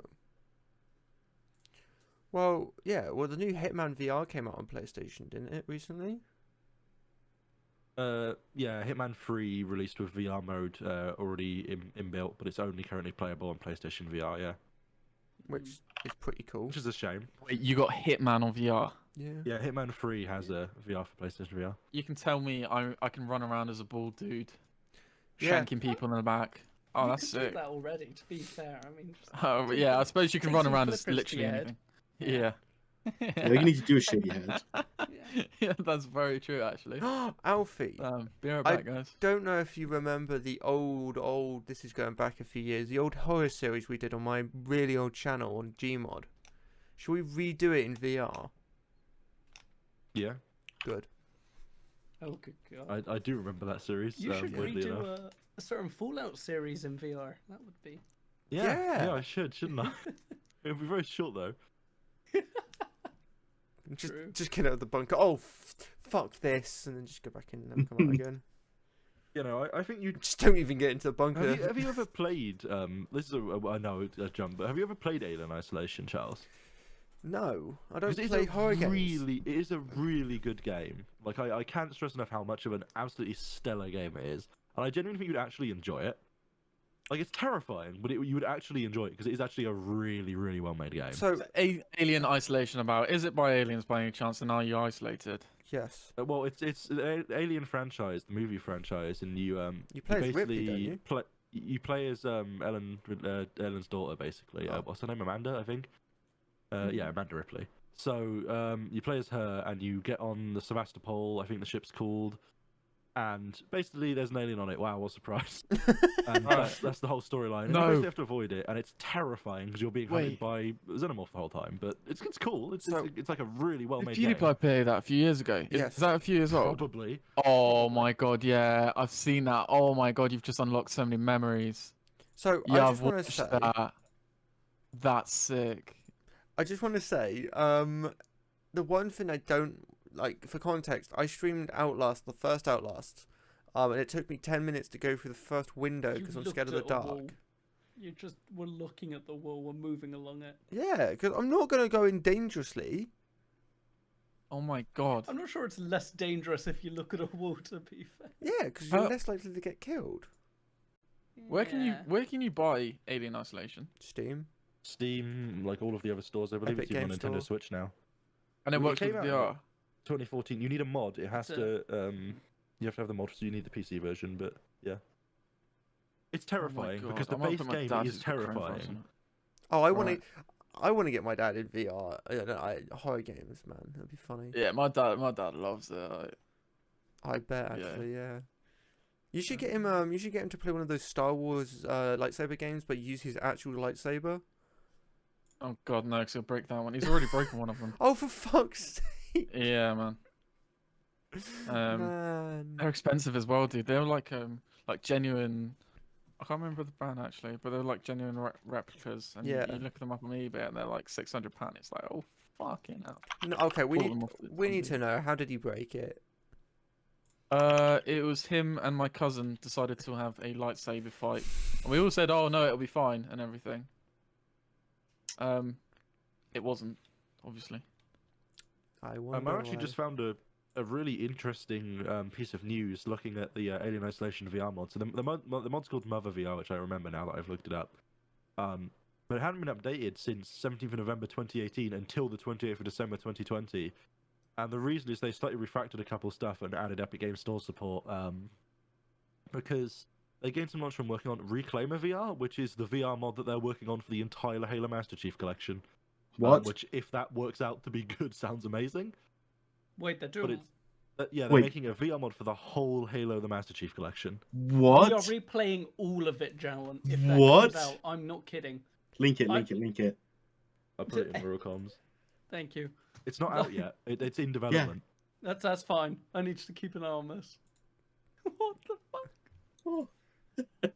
So we've lost those two now. They're never That coming is- back. I mean, yeah, Alright, it guys, doesn't have like that's anything it. published on the Podcast's repo, over. but That's fine. you can Keep see a them look at it. talk about it on the releases page for Mother VR there. Wow. Okay, that looks like fun. Book mod. Imagine, oh my god, imagine that fucking map we play where you go down in the vehicle and you get faster and faster and faster. Imagine that in VR. I hope you remember. I hope it's from a third-person perspective, even in VR, though, just to really better experience. Well, actually, there isn't first person in driving, is there? No. Mad. Not yet. We need to do CS:GO VR, Valorant VR. I didn't know you could do CS:GO VR as well. There probably is a mod. Again, you could just play games like Pavlov as well, though. Yeah, Actually, I no, would this is a say genuine it's probably question. better to play a game that's designed for VR if you're going to play a shooter of that sort of raw nature. Which one's better, Pavlov or Onward? Onward. Oh. And I've only heard of Pavlov, so my vote would be Pavlov. Okay, because Onward's a higher rating on Steam, if I'm not wrong. I could be wrong, but from what I've seen, it is. It's mostly positive, whereas Pavlov is very positive, so that's 93% people say it's good for Pavlov to 74% for Onward. I'm sorry. I think Onward's better for single player, in my opinion. Pavlov's better in multiplayer, and they've just added the World War II update where you can operate tanks like you would with the little handles and things, and that's what I wanted to do. What, in so I'm glad Pavlov? someone's done that. Yeah, That's cool. How do you spell Pavlov? That's how you spell Pavlov. like it sounds. P-A-V. Pretty much. Yeah, it's because I got it for some reason. It wasn't showing up. Oh, okay, fair. Oh, they have. Oh, sick. I really want to operate a tank by winding all the It's little also only wheels and £20. things Man, I like might this. look into that then. Hmm? Oh, I can't wait for Thursday. I just really am annoyed that I've got a lesson Thursday, so I have to really. It's a really dull day for me. I mean, I definitely think for you, you have the benefit of you play quite a lot of games, right? You've played some more like die-hard shooter games from the very like arcadey, fast-paced FPSs of like the console FPS type stuff of like COD and Battlefield, all the way to like the more strategic stuff, you know, with Squad and EFT and that. So like, I think you have quite a lot of like games, and you play other games as well. I just was being in the FPS genre. You've got quite a lot of stuff to try, like the equivalent in VR, and it'd be interesting to see like what you find from like things like Pavlov. Because some people like I haven't personally played Pavlov, because it's just not my sort of game really. But everything I've heard of Pavlov from everyone that's played it is like this is pretty good. Like even the people that aren't particularly into that genre, it's like yeah, overall it's pretty well done. Probably not going to play much of it because not really my thing. But like the actual implementation is decent from what I hear. So what really annoys me is watching people play stuff like Pavlov, or the most recent example would be Nerdcube playing the new Medal of Honor VR. And it really pisses me off when I come from someone who I love Milsims and games like Squad or recently Howl Let Loose, and I just see him just shooting a fucking Thompson one-handed and hitting all his shots. I'm like, Oh yeah. come on, where's the realism in that, man? Yeah, but what in VR? Yeah. I do think that there's some skill involved in VR there. I've played Oh, Pavlov 100%. and it's not easy. Like We should 1v1 in Pavlov. which is what's cool about VR. Like I give you know We should do a 2v2 in where it's Pavlov. due. It's really cool. It's how it's supposed to be that you have to fucking aim, but it's completely different to playing like CS:GO with a mouse and keyboard. Like obviously. Yeah, I But actually it's just so cool. It's just my aim is better in VR from what I've played, because my aim on PC is really inconsistent because I just don't play many FPSs, and I never bother to like learn my like movement well enough in CS or like Valorant to have good aim in that sort of style of game. The best I've had would be like point-to-point hit tracking in Overwatch, but I find like my instinctual, even if I'm not like warmed up aim in VR is generally better at a base level because you like you say you have to physically aim the gun. It's a lot more instinctual, right? Like Yeah. reacting to someone flanking you Yeah. and stuff can be a lot more. It almost entirely switched off in your brain because you literally can just like, oh shit, there's someone there, turn, aim, and shoot like in an almost instinctual way, which I think is Yeah. actually really fun to like deal with. And with me as well is that it took me time to actually realize it was based on my instinct, and it was based. I felt so I'm in VR and I'm stood there and I'm holding a gun and everything, but I'm still using like the little joysticks on my controllers. I'm still pretending like it's a game that I play with a keyboard and mouse. When really, no, you've actually got to really sort of like submerge into the VR world and actually fully take on board that you are actually in the VR world and you are supposed to point your gun and use your hands as well, like, which I just never picked up on before. It's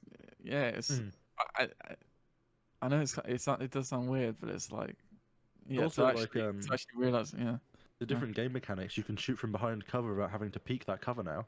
Yep. right? Like it's not like CS. We actually have to peek an angle. You can just shoot the angle if your aim's good enough. It's funny because it sounds so obvious, but it's like It it's makes a kind of big not when it difference. comes to like actual games, like shooting games. This like we've never played. I've not grown up playing shooter games where you can hold your hands out to shoot around a wall. It's like I don't know. It's cool. Well, it's virtual reality, and it's Yeah, it's seen as a stupid rule, but and it's also banned in airsoft. But yeah, But these are video games. yeah, that's very true. Pavlov, You I don't just might do do it in airsoft nerds. real life with a gun if you wanted to. I suppose. true. Try one hand got in an paintball. MG42. Sorry, an M249. That's easy. They weigh like nothing, don't they? They're made out of carbon fiber, if I'm not wrong. Oh yeah.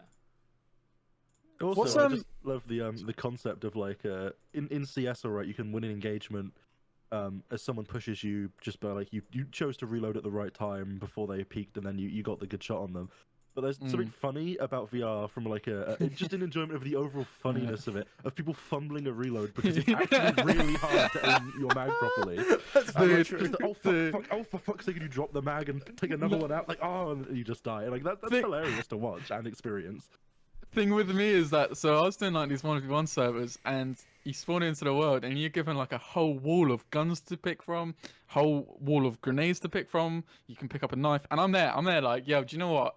You've got the sights you can put on your guns and everything in Pavlov. Like you're putting these like you can put like the ACOG sight on your gun, you can put like a silencer, suppressor, what you want to call it, on your gun, grips on your guns. It's wicked. But I'm stood there whilst I'm in this 1v1. Someone's hunting me down, but I'm stood there like putting my gun together, taking my time, which I shouldn't have done, but it is what it is. And I forgot what I was gonna say. Fuck. But oh yeah, no. Oh, sorry. It was. I kept dropping my gun every time I went to shoot someone. I point the gun at the person. I'm like, yeah, you're gonna get it. You're gonna fucking get it. And I just drop it, and I'm there like trying to pick it up off the floor. I'm obviously crouching down. I'm in real life as well. I'm actually picking it up off the floor. I'm like, I can't grab it. I can't reach. And this guy's just stood there looking at me like, what's this guy actually doing? Yeah, it's cool, What I'm though. gonna genuinely do, and this is what like you'll watch me on Thursday, and you'll be like, he's actually doing this. Is when we play Pavlov, I'm gonna just have a line of guns, and I'm not gonna reload. I'm just gonna pick up a new one when I finish a mag, or keep as many of me as I possibly can, or I think you balance can one on get one quick. hand. You can pick up like you can start doing it fairly quick. I think I picked up like reloading and stuff fairly quick. It's Yeah, it's but- actually really fun, to be fair. You try and do it really quick, and you feel like John Wick. That rhymed. What's the That's point of reloading when you've got all the guns in the world under you? Because I don't know. You don't really have guns around you. You're kind of Do you know chasing what? people down. With the military budget of the United States, I don't understand why they reload. True. Just get another gun, bro. Oh, the funny thing is about that, because it is the United States, they do use RPGs that you don't reload. You fire and just bin it. They do. Yeah. The M79 Law, do correct me on that if I'm wrong, I think it's what it's called. That's a one-shot use gun, not weapon system. Shoot that, you can't use it anymore. You have to either take it back home for them to reload it at the store, which I don't know if they can do back at the factory. M72. M72, I was 6 off. That's what I 7 looked it off. up. Um, 7, yeah. I'd love to see how they do that. I wonder if it actually just fucks the gun itself though, and they have to go and like refurbish it. I wonder if there's YouTube videos of that. Oh, what, the M79? Wait, what was it? Yeah. The Just M72 law. Say a number and add 7. I couldn't remember if it was the add M 7 or something- take 7. The M something the rules that you follow in your country. Just whatever. We'll get The there. law, yeah. I think it's just the way it's built. It's literally just a one shot. You bin it. It's made to be a really small rocket launch. It's like the Panzerfaust. Am I saying that right? Is that the one I'm thinking of? The one, it was literally just a tiny little tube with a warhead on the end. And you would shoot it and then chuck it away. So, Panzerfaust, yeah. Yes, yeah. Yeah, because that's the little one that Germany started using quite effectively. That was just you shoot it once, chuck the tube away sort of deal. Can't reload it. It's actually surprising how many RPG weapons they have in the American Army that you can't reload. If I'm not wrong, I don't know if it's brought into action yet, but the Carl Gustav was a big factor for that. That's a reloadable rocket launcher. The RPG, obviously, we all know and love the RPG. Effective. Yeah, I think both of those weapons that you mentioned are reusable. Oh, I know that the Carl Gustav is. Can't remember what the actual name of it is. And I think what you're referring to with the M72 is that there's a small snippet on Wikipedia here that says that by like policy, once it was fired, it was ordered to be destroyed after every single use, Wow. so they couldn't be used by the enemy, which is again a very American thing. But like, as far as I'm aware, yeah, I think Phelan's right. It could still be fired again theoretically. Oh, just right. Shoot it off and then chuck a grenade at it. You need to destroy it, okay? Can't leave it with them. Which is quite funny you say that, because I was watching, and this is a while ago, but there's a channel called Thunker Tactical, which release military clips. And there's a really famous one of someone using the law, and they shoot it in a tiny little ditch, and it scares the shit out of everybody because, one, they shot it way too close to infantry. Two, it's in a confined area, which you should never do with a blowback or an open back rocket launcher, or basically any rocket launcher.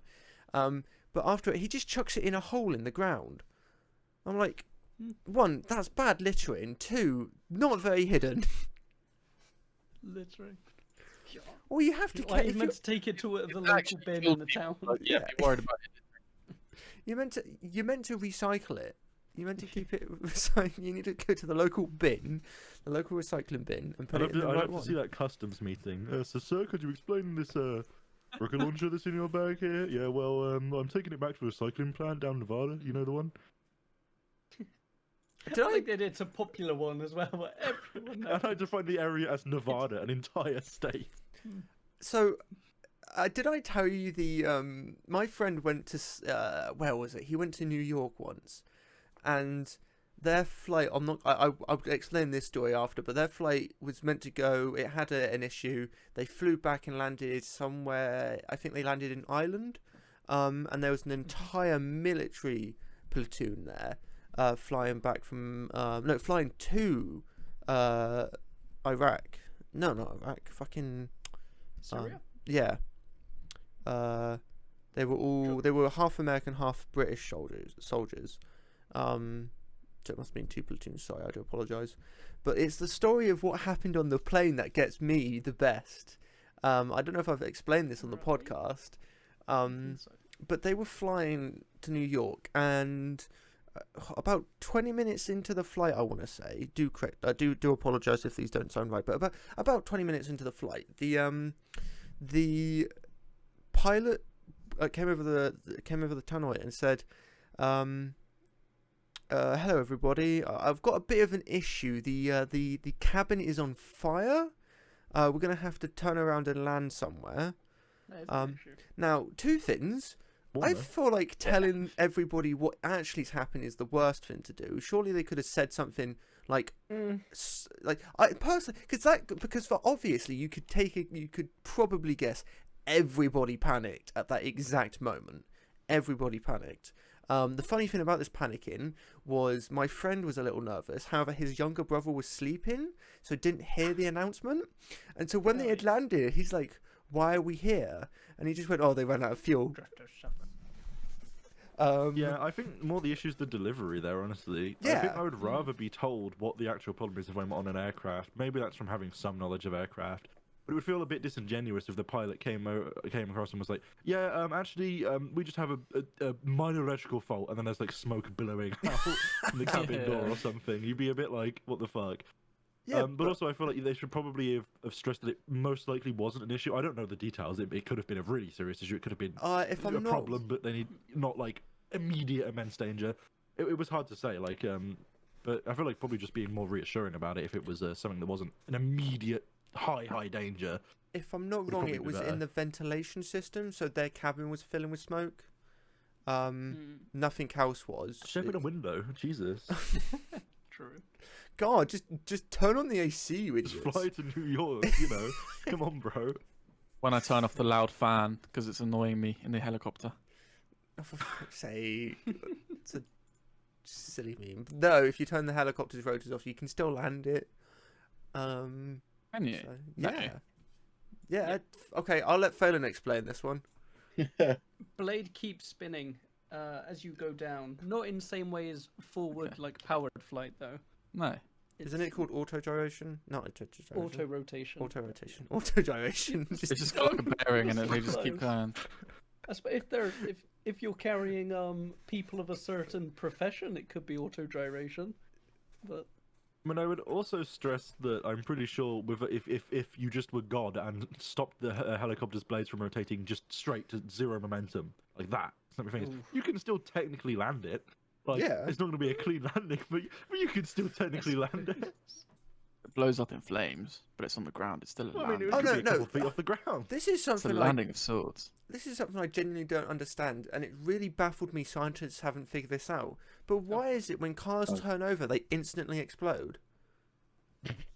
What? It's where the fuel tank is.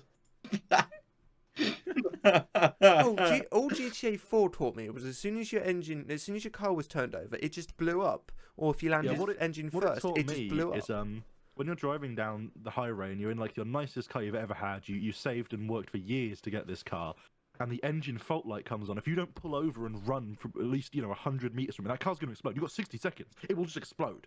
Yeah, That's if you how do cars run, work it when doesn't they get run. explode. Yeah, if you get within 10 meters of it, it just doesn't explode. Oh man, Yeah, it's like when you walk back and you open it and then it explodes, like in every video game. I've probably said this on the Waits for podcast. you. I've probably said this on the podcast before, but I don't think I told Luke. For the longest time when I was young, for about 5 years potentially, I thought the hazard button on the car was a button that made it explode, or made the car Wait, just what? stop working. So I just avoid touching it at all possible moments ever. The reason I thought this is because in one of our old cars, our parents pressed it at one point and it wouldn't stop. So they had to jam a cigarette box in it to jam it open so it wouldn't keep on. And I just assumed that just because that just killed the car, or blow up the car. I would have loved What to have been happened? little Charles, like driving down the fucking motorway, thinking when you press that button, the car blows up, and like an accident happening ahead or something in the road, so people are doing a hazard signal one by one back down the chain, and he just sees his parents reach for the button, and the thoughts that go through his head. In Mum's that just going to 5-second moment. sacrifice me. Be right back. Yeah. It's not funny. It scared me as a child. So scary. Yeah, no, it just, I don't know. I assume the button got locked in, but like they pressed it in, they couldn't What button? the hazard button. It got pressed in, but it wouldn't come out, so it was just locked on. I'm so confused. The hazard So they button. put a been cigarette in a lighter car? in the button. No, not a cigarette lighter, a cigarette I've got a box. car. Cigarette box. Yeah, the hazard button. Yeah, what? Yeah. Yeah, so you flick that on and it's Yeah. going off. So it's going ting, ting, ting, and then you flick it off and it's not turning off. So what you do is you get your cigarette lighter. Can you do us a where sound do of you what put it it? sounds like when it's it not was on? the cigarette box. Well, when it's not on. Yeah. It sounds like this. Ready? Okay. It sounds like this. Still ready. Thank you. Oh no, I was just saying that's how the hazard sign sounds when it's not on. That's what it no, sounds like. It I wasn't. think it sounds more like this. You know, That's that's a bit. I'm No. worried that your car sounds like that when it's Hazard sign. just parked. It's not. We never noticed that it was parked. We're driving, bro. Just casually. Who has their hazards on when they're driving? Oh no, because you're Someone is going to about to turn pull the over. hazards on. Oh, dear. Why are you sat completely? Oh my god. Dad, When you Still get in your don't car, understand. do you- Just somebody explain how you turn the hazards off with the cigarette lighter. No, No, with so, the so cigarette hazards box. are stuck on because the button won't uncompress, so they had to wedge the button out in the off position with a cigarette box. Otherwise, the hazards would have been stuck on permanently. Cigarette box. Yeah, Yeah, just Oh, cardboard. Okay. Oh, okay. I get that. I was really confused then. I thought you were just gonna like mash your dashboard with a cigarette lighter and like just completely fuck it. No, I'm not gonna lie. Like you saying this, but genuinely, my instructor told me if I want to go ahead, like, because you indicate left to go left, you indicate right to go right. If you want to go ahead, you flash your hazards once to let people know you're going ahead. Like genuinely. Is that not what you do? Wait, what? Oh, that, my Charlie? word. If you want to let people know you go ahead, you flash your hazards so that it's both at the same time. Mm, So you let people know you're going ahead. I don't know. That's what my instructor told me. Huh. solid advice. That was obviously a But it's joke. also note that when you're changing lanes, instead of using the indicators, because you're not turning left, you're just moving to the lane to your left. And what you should do is roll down the window, open your door, and flap it 3 times for 3 lanes if you're going that. 2 if it's 2 lanes. You get the point. And that's exactly the official standard in the UK. So if you're going left, obviously our car's a right-hand drive. So if you're going into the left lane, you've actually got to, I don't know, what do you do? Lock the steering wheel in place, lean over the other seat, maybe get in the other seat to the left of you. It's No, quite no, a no, flat no, deal. no, genuinely, what you do is, you get Fuck those down that window. bars, you get those bars to lock your steering wheel in place when you leave it. You get one of those, Oh, Yeah. and that locks it so that you can then get over to the next window and indicate left. Also, another fun fact, the only time you're legally allowed to take your seatbelt off is when you're reversing and you have to fully rotate your body to look back. Whilst you're driving. Yes. Do you rotate the chair? What's wrong with you? That's it. Give me a moment, madam. Like that. Yeah, you're not in a gamer chair in your racing chair in your car where you rotate it on this wheels. Okay. Yeah, that's Man. how I reverse. By the way, that thing I said about reversing, genuinely someone told me that. And I'm like, is that really the case? He consistently says, yes, it is. Next, you'll tell me you don't have vibration on your fucking controller. Controller? Oh, on the wheel, yeah, to know when it's coming off. Yeah, the controller. Yeah. My favorite button in a car is the one that basically makes the wheels flip inside and you start flying off. Right. Yeah, I don't Yeah. know, What speed do you have to be going to do that? around 98. Fair enough. Because obviously, is it Mhm. clarified it's 88 miles an hour in Back to the Future? Yeah. Okay, I couldn't remember if it was 99 miles an Why hour, did you 89, say it like that as well? 88 miles an hour, or 88 kilometers an hour. I couldn't put it remember. for 141.62 kilometers an hour, but that's me. Damn. Well, there's only 2 of us here who have cars, so those are the ones we should be listening to when it comes to car. Hey, laws. I have a car. There's only 2 of us here that have Yeah. cars. I have a car. You're never getting in my car again. What car? God. You can just keep him at bay by pressing the hazard button, Faye, then you'll be alright. Shitbox. No. Last time I was in his car, I almost flipped it on the roundabout. You nearly. Car is very stable. Yeah, he's got the tiny. Okay, so he has a Volkswagen. Nope. No. Volkswagen. What car do you have again? We're gonna go until he gets it. You have a Wagoner, a Citroen Okay, Wagoner. what make is it? No. It's not a Hyundai. I'll get there eventually. It's not a Citroen. It's not a Hyundai. It's not a Clio. It's not a. What is it again? It's a Wagoner. It's a fucking. You could just Google it at this point. You know the fucking name of the model. No, because I know it's a Wagoner like 20S or whatever. What? A Wagon R20S. It's a Wagoner. Wagoner. Is Wagoner one word to you? Wagoner, yeah. Wagner. He made Fly with the Valkyries. What the fuck? It's called. It's not a Subaru, but it's a car made by the same country. Whose car are you talking about? Phelan's. Mine. Oh, is it Okay, Japanese? so you've established that it's a car made by the same country as the Subaru Corporation. I mean, that's not a particularly long list of famous car companies from this country that you're thinking of, presumably. Unless you've got the Japanese. country confused. Saab? No, it's not Saab. Oh my god, Saab is Swedish. Yes, isn't I it? know. So are Volvo. Yes. No. Is it a Not muscle General car? Motors, I'll No, give you that clue. it's not General. Good lord. What's it called? Come This is on, amazing give us- content. A Citroen? Just, No. okay. Skip what? Skip about Phelan's car. We're not forgetting that. List Oh. car manufacturers from Japan. Okay, good idea. Is it a Toyota? No. Mazda? Oh, Suzuki. Holy shit! Well, if you pronounce it like you're an English person, then no. But Close yes, enough at this point. good. Yeah. It's a Suzuki. That's how it's spelled. Suzuki. Yeah, it's a Suzuki Wagon-R. Mm. Yes. Which I am about the same height of when sitting in, and half the weight of, so I can flip the car on command. Right. Oh my god. My next. Well, I say my next. A car I was looking at was the. I don't want to get its name wrong because it's a stupid name. The E-Bussy.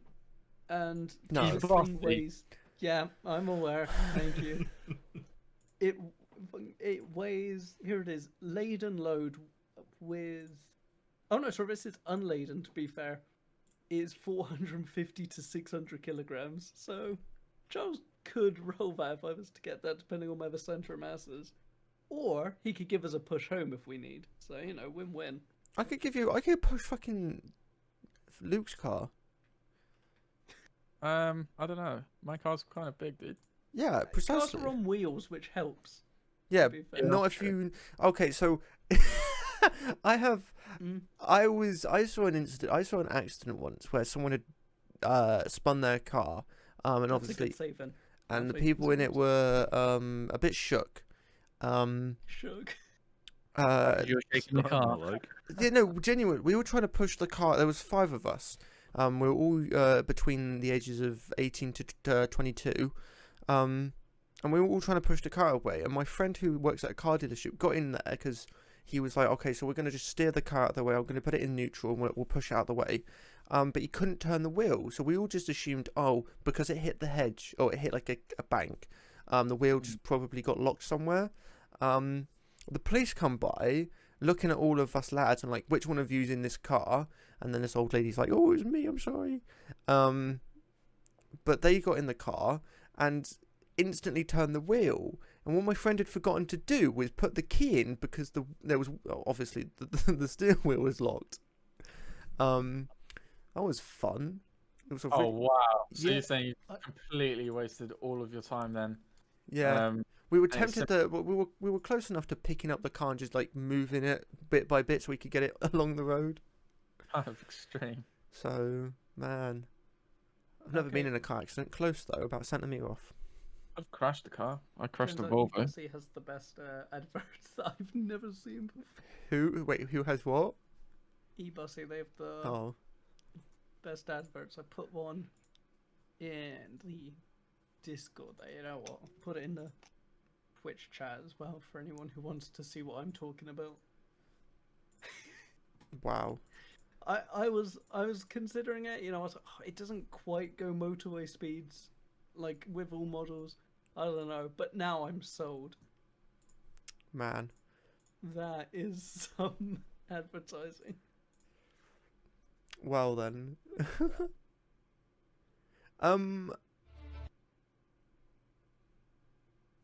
So dumb.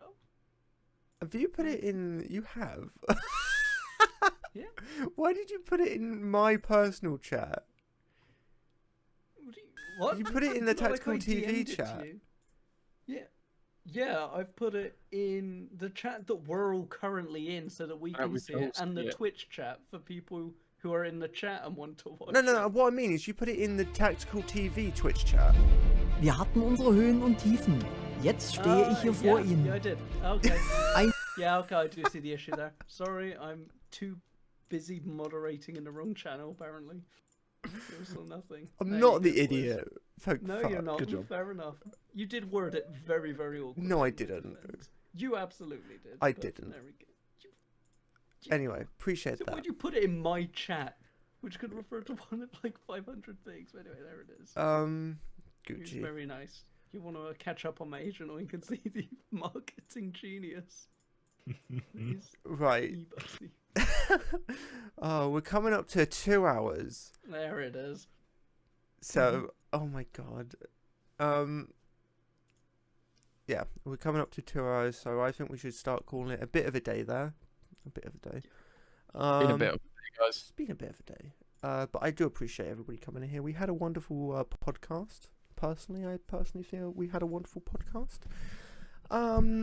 as we all know and love, it will be up on YouTube, Spotify, Apple Music, Google Music, Breaker, and all the rest very soon, probably come Thursday.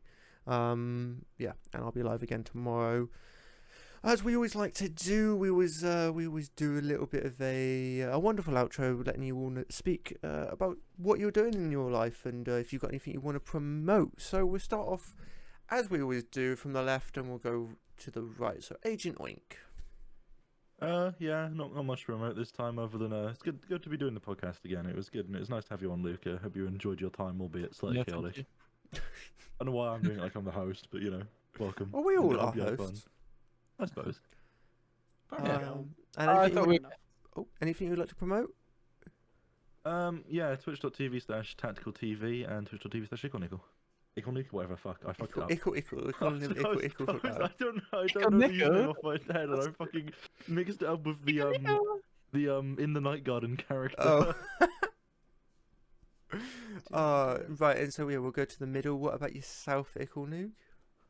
Yeah, I'd just like to say thank you for having me here. It's been actually really nice, and cool conversations and that. I don't really have anything to promote. I'd like to promote everybody else, but I don't know people's Twitch links. But I'm sure you can find people's. I know you can find people's Twitter links down below. Down below is everybody's Twitter's handle, so you can get them from there. Yes, sir. So cheers. Oh, it's been wonderful having you on.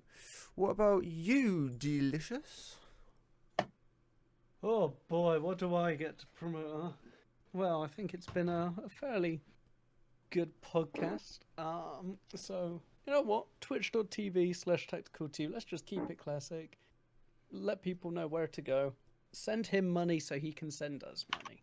Yeah. Yes. That's exactly how it works. What about you, Astivad? Shout out to Tactical TV. Thank you. I guess I'd just like to say thank you, all of you, is always coming on. We'll be back next week, as always. I appreciate you guys answering. As always? Yeah. Shut up. I want to appreciate everybody, just saying stuff in chat and answering people. I do apologize if I've ignored people. I didn't mean to. I'm still trying to sort out how I'm going to get everything. I'm still trying to make this podcast different and better and all. As you can tell, I've tried to be a bit more interactive when it comes to close-up cams and all that. So yes, promotion. I guess I might as well promote myself, just to full round it over. Also promote Ickle Nuke. Check him out on Twitch. Ickle Nuke, spelt the same way as it is on here, just in all caps, if I'm not wrong. Though you said you might be changing that. Oh yeah, she's lowercase. Okay, Beauty. so it's same way then. Yeah, Ickle Nuke, ICKLE Nuke. I can't spell. But yeah, no, thank you everybody for coming on. It has been wonderful. So yes. Wow. Yeah. We should be back next Tuesday with another episode. And Yeah, thank man, it's been good. So always have a good evening, good day, good night, good morning, and we'll see you in the next episode. Bye. Bye. Bye. See ya. Yeah. Huge. What did you say?